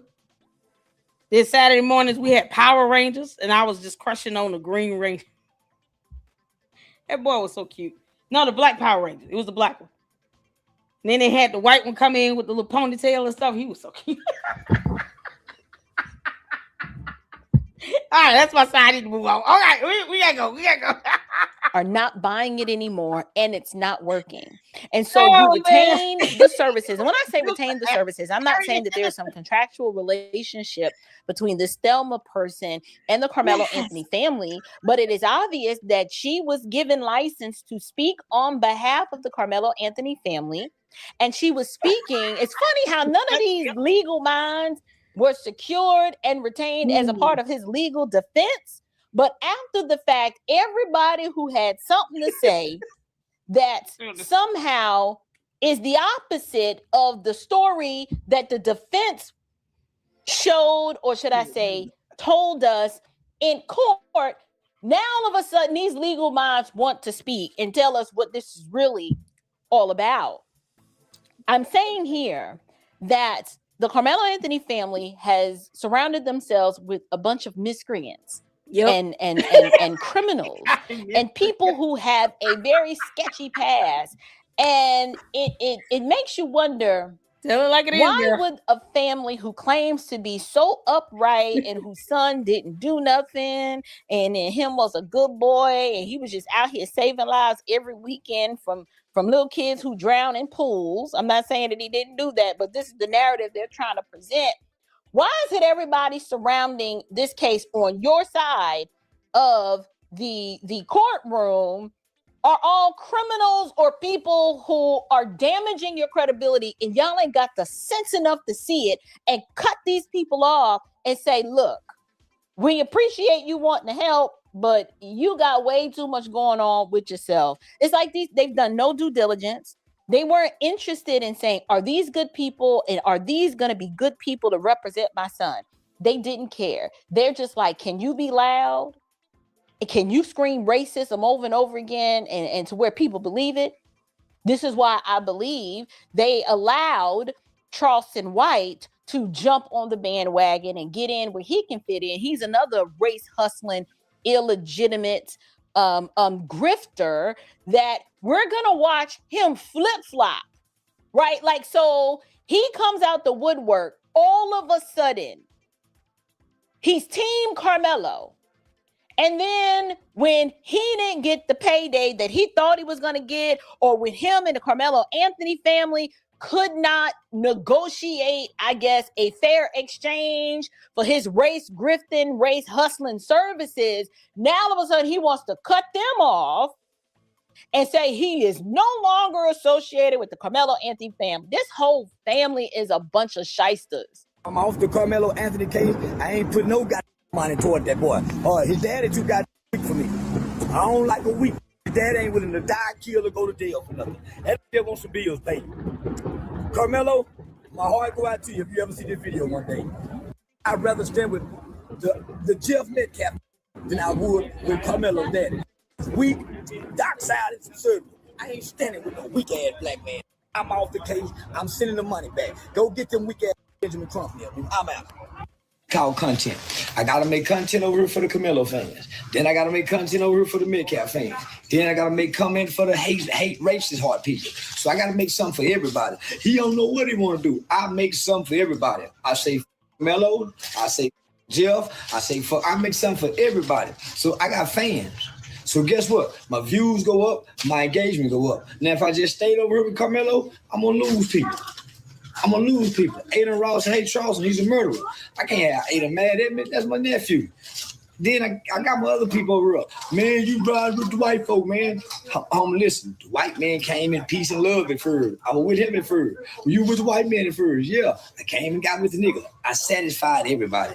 Now it's time for me to make money off everybody I'm satisfied. Don't get mad, nigga. I'm finna have some free Karmelo shirts. I got the watermelon felon shirts for the Metcalf people. I'm finna have free Karmelo, no touchdown, no peace. I'm finna have them shirts for the poor niggas that want to beg for something. I got something for everybody. I swear to God I do. Everybody can get it. Anybody can get it. Everybody got it. Can y'all imagine me trying to cover this? Oh, child. I would have had a headache. This would have given me a headache. Sometimes, Lord, we thank you. God. You can't make this up. Did y'all see that damn t-shirt? I don't even know. I mean, how do you take him seriously if he doing this? He telling people like, nah, I'm playing both sides and I'm just doing this for money. I'm just weaponizing the death of a young man at 17 years old. Because, he wouldn't want anybody to do that with his son. Charles Ward got a son that's around that age. Does he not? Look at this damn t-shirt. Karmelo shirts. I got the watermelon felon shirts for the Metcalf people. I'm finna have free Karmelo, no touchdown, no peace. I'm finna have them shirts for the poor niggas that want to beg for something. I got something for everybody. I swear to God I do. Everybody can get it. Anybody can get it. Everybody got it. Anybody can get it. And it's sad because there is a 19-year-old young man's life that has to pay the price because of his family's ignorance, negligence, and inability to shepherd the resources that were handed to them. Before the American Revolution, our founding fathers considered themselves slaves of the empire. And then Thomas Jefferson read John Locke. And he said that our freedom was not given us by the king. It was an unalienable right given us by God. It is irrevocable, non-transferable, and unsellable. Founders understood that, and this is why at the end of the Declaration of Independence, they put, we pledge our lives, our fortunes, and our sacred honor. They said they would die before they be slaves. I won't just die before I be a slave. I'll kill before I be one. So all y'all out there to say you have no choice, but the founders showed you. It's Patrick Henry that said, give me liberty or give me death. And on that fateful night when George Washington had to cross the Delaware River in the ice and the snow, or the American Revolution would be lost. They said, General, what movie is this? Who is this talking? This goes on for a long time, does it? What the? Who is this talking? He said he was a businessman. This is crazy. Y'all hit that like button. Who is the guy talking? What are the passwords? Who's this? Anybody know who he is? Child? He's supposed to be another televangelist. How much you paid for that suit, Pastor? Bishop. How much you paid for this suit and tie? You mean to tell me you got all dressed up to do this video? I didn't cover it so you all asked me to. He got dressed up for this.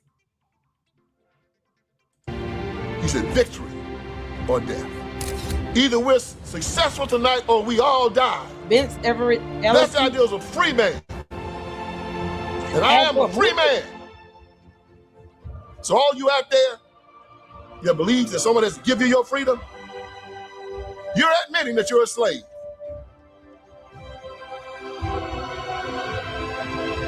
If you come try to take my freedom away, God has given me the right to defend myself. And I got two things that'll get you off of me. That is Jesus and my 38.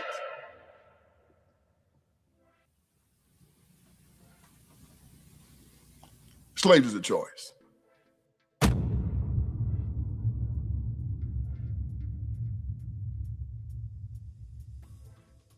What? Y'all, I am in the middle of a crowdfunding campaign for my documentary, as you can see here at the bottom, Slavery is a Choice. And the people who have bought into this project and who believe in the work that Vince Everett Ellison and myself are doing have given us their money. He said victory or death. Either we're successful tonight or we all die. That's the idea of a free man. And I am a free man. So all you out there that believes that someone has to give you your freedom, you're admitting that you're a slave.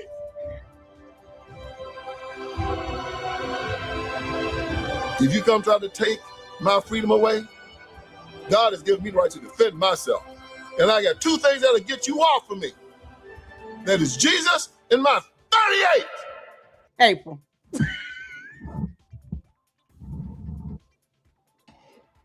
April.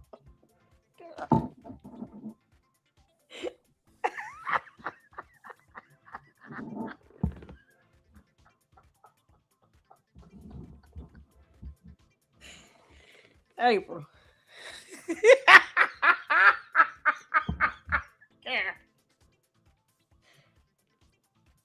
It just tickled me. I don't know. April, you in this movie, girl?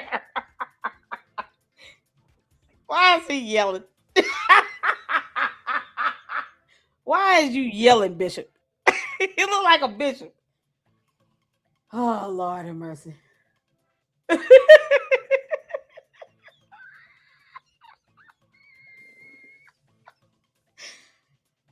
I just wasn't expecting that, okay? All right, Bishop, get your 38. Okay. Why that took me off guard. Slave is a choice. Y'all get your 38. Yeah, okay. Y'all, I am in the middle of a crowdfunding campaign for my documentary, as you can see here at the bottom, Slavery is a Choice. And the people who have bought into this project and who believe in the work that Vince Everett Ellison and myself are doing have given us their money because they are expecting us to take this donated money. Like, this is not our money. They are expecting us to do with it what we said we were going to do with it, which is to produce a film.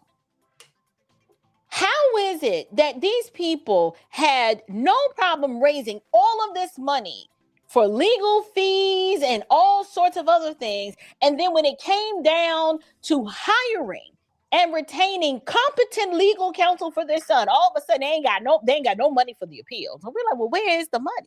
No money for the appeal. And they were just doing what they were told to do, but they have not given an account for what they've already done with the first batch of donated funds that they received. Where did all of the money go? Isn't that now they're under investigation for that, right? I think a couple of you all said that. They're now under investigation for this.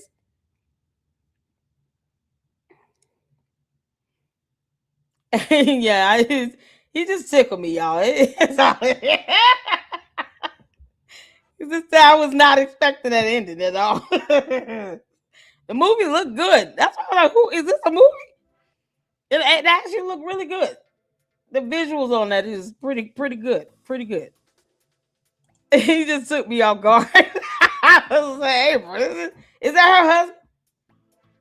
Is that her husband? What's his name? Is that her husband? This right here, this scene right here was really good. I was like, oh, this is pretty badass.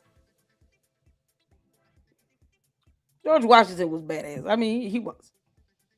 You got the founding fathers. That wasn't. The movie looks really good. He took me off in my 38.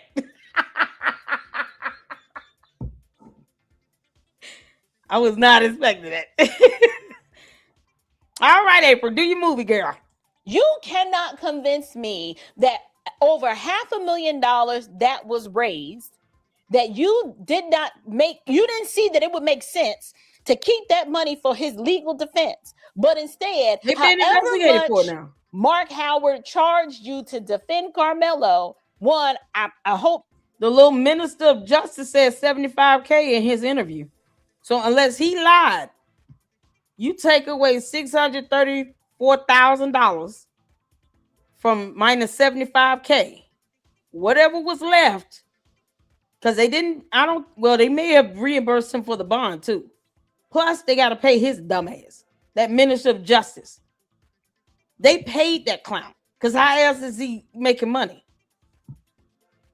So he probably paid the bond up front, just like he said when it comes to anything else. The organization fronts up the cost of the pathology. It's like $10,000, then we get it back on the back end. So his whole main goal is, let's get a GoFundMe going. Let's get whatever attention we can bring to this. And then that way the donations will come pouring in. That way you can pay me back and my fee. I don't understand. He reached out to them.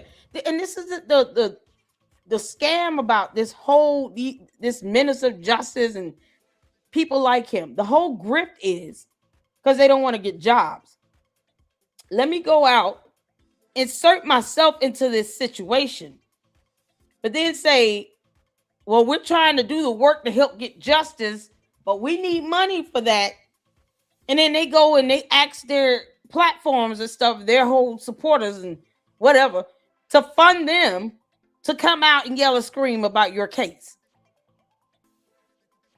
As opposed to them going to the right people that can actually get real results. No, they want to, it's like they're charging you to come out to try to protest about something going on with your case. But yet they're the ones wanting to insert themselves in that. This Dominique person reached out to them.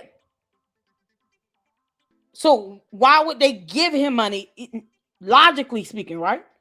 Theoretically, you calling me saying, hey, I want to help bring attention to, your lawsuit against Candace. However I can assist you with that, and you reaching out to me. Don't ask me for no money. I don't care if you need to sit here and get a hotel and you want to make signs and set up events. You call me. But they go back and they create all these GoFundMes. And then they go back, create channels and social media, and then they ask their supporters to fund them to do something they call you to volunteer their time to do. Because they don't have to do this shit. Let's be honest. They don't have to come out and do any of that. They don't have to insert themselves into this situation at all. But yet they want to raise money because they don't want to get a job. They don't work either. This so-called Dominique, this minister of justice, that clown, has a fake company, so to speak. Because that LLC, the EIN number is allegedly expired. He has not filed taxes since 2020. So you have no idea how much he's bringing in, what his expenses look like, none of that. But he wants to come off like he's legitimate, talking about it's a registered 501c3. But your EIN is invalid. You're still raising money against that EIN. So you're using it to get money and get grants, but you're not filing taxes to the IRS. Because it's been since 2020. It's 2026. We should have seen tax years 2021 to 2025. So he's not reporting any of this to the IRS. Why? If it's legitimate, why would you not file your taxes? That's scamming 101. You're not going to report your scam to the IRS. And yet he inserts himself into a situation to say, oh, it's racism and blah, blah, blah, blah, blah. And everybody come here and get all excited and get mad and get all your fake outrage out. Come out and walk up and down the streets and not learn laws or how juries are selected. Like, forget all the stuff you really need to know. No, never mind. Just say it's racist. Put a sign and a t-shirt on and a hat. And then he go back there to about, well, I'll bond them out, but it's gonna be like, you gotta give me back the money plus an additional $5,000-$10,000. You called us, but they didn't do that. They didn't say kick rocks. You shouldn't have reached out to us. You want us to give you money to do something you called us to do? Kick rocks. Are you a bar licensed attorney? No. Well, kiss my ass. What do you mean? I don't need all that. They didn't even think like that. They're just like, we just want to get attention on this. But look at the type of attention that you've garnered. And you got this fake ass minister of justice that doesn't care. He's just getting attention by any means necessary. Because narcissists don't care. They like negative, positive attention. They don't care. And now all of a sudden you can't be fired from something you weren't hired for. So this whole time, what were you? You were a distraction. Came in, stirred up the waters, ignited this racial tension, just so he could say, I can't be fired from something I was never hired to do. Oh, okay, cool. So you shouldn't be doing anything like this ever again, you would think, right? No, because it's too much like right. And he doesn't want to get a job because reasons. He's a convicted felon. Y'all paid him in full and y'all don't owe him any money. But the question is, how much did it cost and where's the rest of the money? Because all I can see is a bunch of crooks or people with really sketchy past. Everybody is hitching their wagon to this Karmelo Anthony story.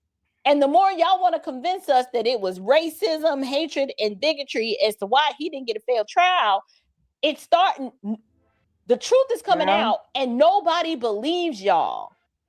This is some hood rat ghetto foolishness. You got an attorney here who is not even eligible to practice law in the state of Texas. Wow. Who has got this disciplinary action against her. This chick used to be the former ADA in Dallas County and got wrapped up into some PPP foolishness where she misrepresented what she was using PPP loan funds for. And then not only that, you got Dominic Alexander, who you've not cut off.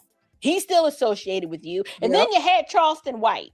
So I want to show you guys this other clip that further explains how these people are trying to present themselves as some victims, but they keep they're the ones that made it worse for their son, not just by the company they keep and the people that they had connected to this case, but how I'm telling you, the lead attorney breaks it down. Listen to this. On how Karmelo Anthony's family has actually costed Karmelo extra years in prison. So many extra years. You wanted me to expound on that further because you had not heard anyone make that point. Well, that's why I'm here. I'm giving you the perspective, not of a YouTuber reacting to news, but of an attorney who's practiced for more than 20 years. This is behind the scenes info. So let's get to it. Now, let me explain on how Karmelo's mother basically sentenced her own son Karmelo to an extra 10 to 30 more years in prison and what she can do about it now to try to fix it. I explained in my last video that Karmelo's mother apparently hired a family spokesperson, one Dominique Alexander. This Dominique calls himself a minister of justice, whatever that is. Dominique is a convicted felon. He's alleged to have beaten his girlfriend. Then he got a new girlfriend. And when that girlfriend left out of the apartment, the good minister grabbed that woman's 2-year-old baby and shook him until that baby got brain damage. The good minister pled guilty in that case to felony charges and was in prison. Now, this is the man that Karmelo's mom chose to speak on Karmelo and the family's behalf. The good baby shaking minister. The minister did exactly what you would expect a convicted felon to do when handling Karmelo's case. He absolutely destroyed it. How? He ostracized the most important person in Karmelo's case. Now, who is that? Is that the judge? No. Is that the prosecutor? No. The most important person alive in Karmelo's case is actually Jeff Metcalf, the father of the young man that Karmelo Anthony killed, Austin Metcalf. The father, Jeff Metcalf, is the linchpin to Karmelo's entire future. Let me tell you that in a murder case where the victim is gone, the case lives on through the victim. Is the mother alive? Like, where is the Metcalf's mother? Where's the mother at? I haven't seen her or anything. What's her name? Who's the mom? Does anyone know the mom? Thank you, Juju. Your rainwater diabolical. Yeah, he did. That's the one we watched the other night. He's such an idiot. Megan? Are they married? There's just an emphasis on the father. I'm just curious to know if the mother's there. Okay. Okay, cool. All right. Yeah, I haven't heard about her. I haven't followed this like that, but okay, they divorced. Okay, cool. Okay. So she's done an interview. Okay, thank you, cheap lady. All right. I just want to make sure. Megan and Jeff are divorced. Okay. And she was at the trial. Thank you, Cheryl. All right. Well, as long as mom's there. That's all right. Okay, cool. All right. Next of kin. When a parent has to bury his child, everyone looks at that parent to gauge how to react. Judges consciously and subconsciously look at the parent's facial expression when they are testifying on the witness stand. Prosecutors run all their plea offers through the parents. Reporters knock on the parents' doors for statements, and they aim their cameras at the parents when the verdicts drop. And the jurors, oh my goodness, the jurors hang on every word of the parents. Notice every little movement, every gesture. In this case, Jeff Metcalf, the father, is not just a spectator in the case. He's the conscience of the entire community. If you win Jeff, you win all the sympathy. But if you alienate him, you can go to prison. So the reason why I wanted y'all to listen to this is because this was one of the initial things that I said when I saw that press conference where Dominique Alexander was doing all of the talking right after Jeff Metcalf attempted to come to the press conference to pray and say, hey, let's not make this about race. But instead,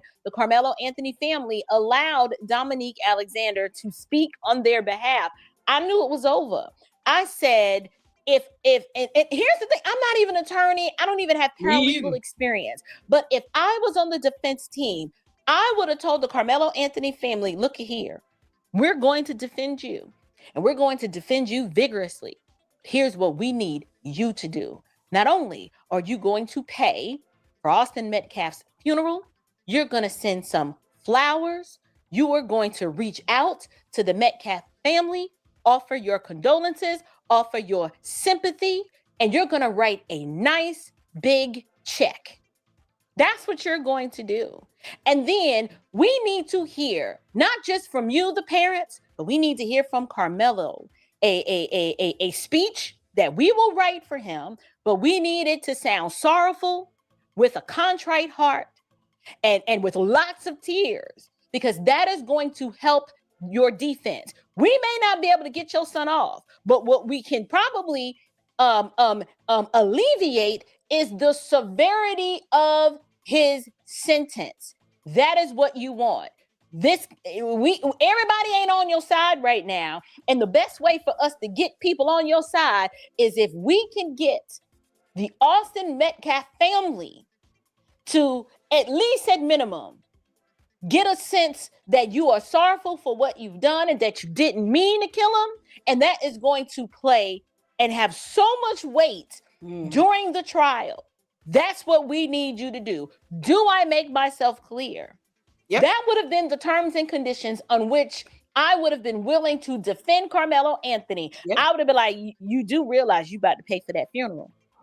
You are absolutely about to pay for the funeral. And to repay it. Now, like I said, I'm not an attorney, but I'd be looking for ways to demonstrate through actions, not just words, that my intent was never to kill Austin, and that this was a situation in one split second I made there was a poor sense of judgment, but that I am so broken up and heartbroken over what I've done that I'm trying to figure out, what can I do?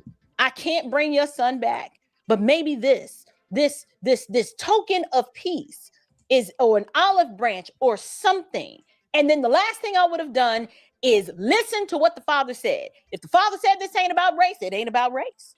It's absolutely not about race. I would have been able to squash any sort of narrative that somebody would have wanted to bring up, and me and the father would have been on the same united front. Don't bring race into this. That is not what this is. But did they listen? No, they didn't listen, because they knew Karmelo Anthony was as guilty as sin. And instead of, like the Bible teaches, for us to come repentant, remorseful, full of humility, and laying our sin down at the foot of the cross. That's right. Instead, they doubled down in pride and in arrogance and in entitlement and made themselves out to be the victim. How do you have this kind of advocacy around you is beyond me. But it was at this moment that I realized that Karmelo Anthony's fate was sealed, because the people around him weren't thinking about him. They were thinking about themselves. They raised money off of it, a lot of money at that, and everybody was getting a piece of the pie, from Dominique Alexander to Charleston White to this other Thelma Louise character. Everybody was eating off of Karmelo. And at the end of the day, Karmelo one day is going to wake up and realize that these people didn't give a darn about him. Yeah. So I wanted to share this context with you in terms of the fact that each of the characters that have been associated with the Karmelo Anthony case on the side of Karmelo Anthony, they're all corrupt in some way. And the question we need to ask ourselves is why? Why would a family not have sense enough to vet these people and say, no, get away from us. You stay away, and you absolutely got to stay away. This is not who we are. We don't even want to associate ourselves with people like you unless they are just like the company they've been keeping. That is my argument. These people are just like the company they've been keeping, and they force us to arrive to that conclusion because they won't cut these jokers loose. They won't even issue a statement to say, we distance ourselves and completely disavow. And I don't know how these people decided to hitch themselves to our wagon, but they've not done that. They have not renounced any of these people, but instead they have been trying to figure out how much money can you raise and can we get a cut? Everybody's in on this grift. So I'm curious to know, what do you guys think? Leave me your comments and your thoughts down in the box. I wholeheartedly agree. Shout out to April Chapman. Girl, we love you. Thank you for telling it like it is. And I appreciate you all so much for tuning in. I just wanted to make sure, we went over this information and what to expect with this appeal. And if things don't go the way that people expect it to go, they're going to be even more whole nonsense with that.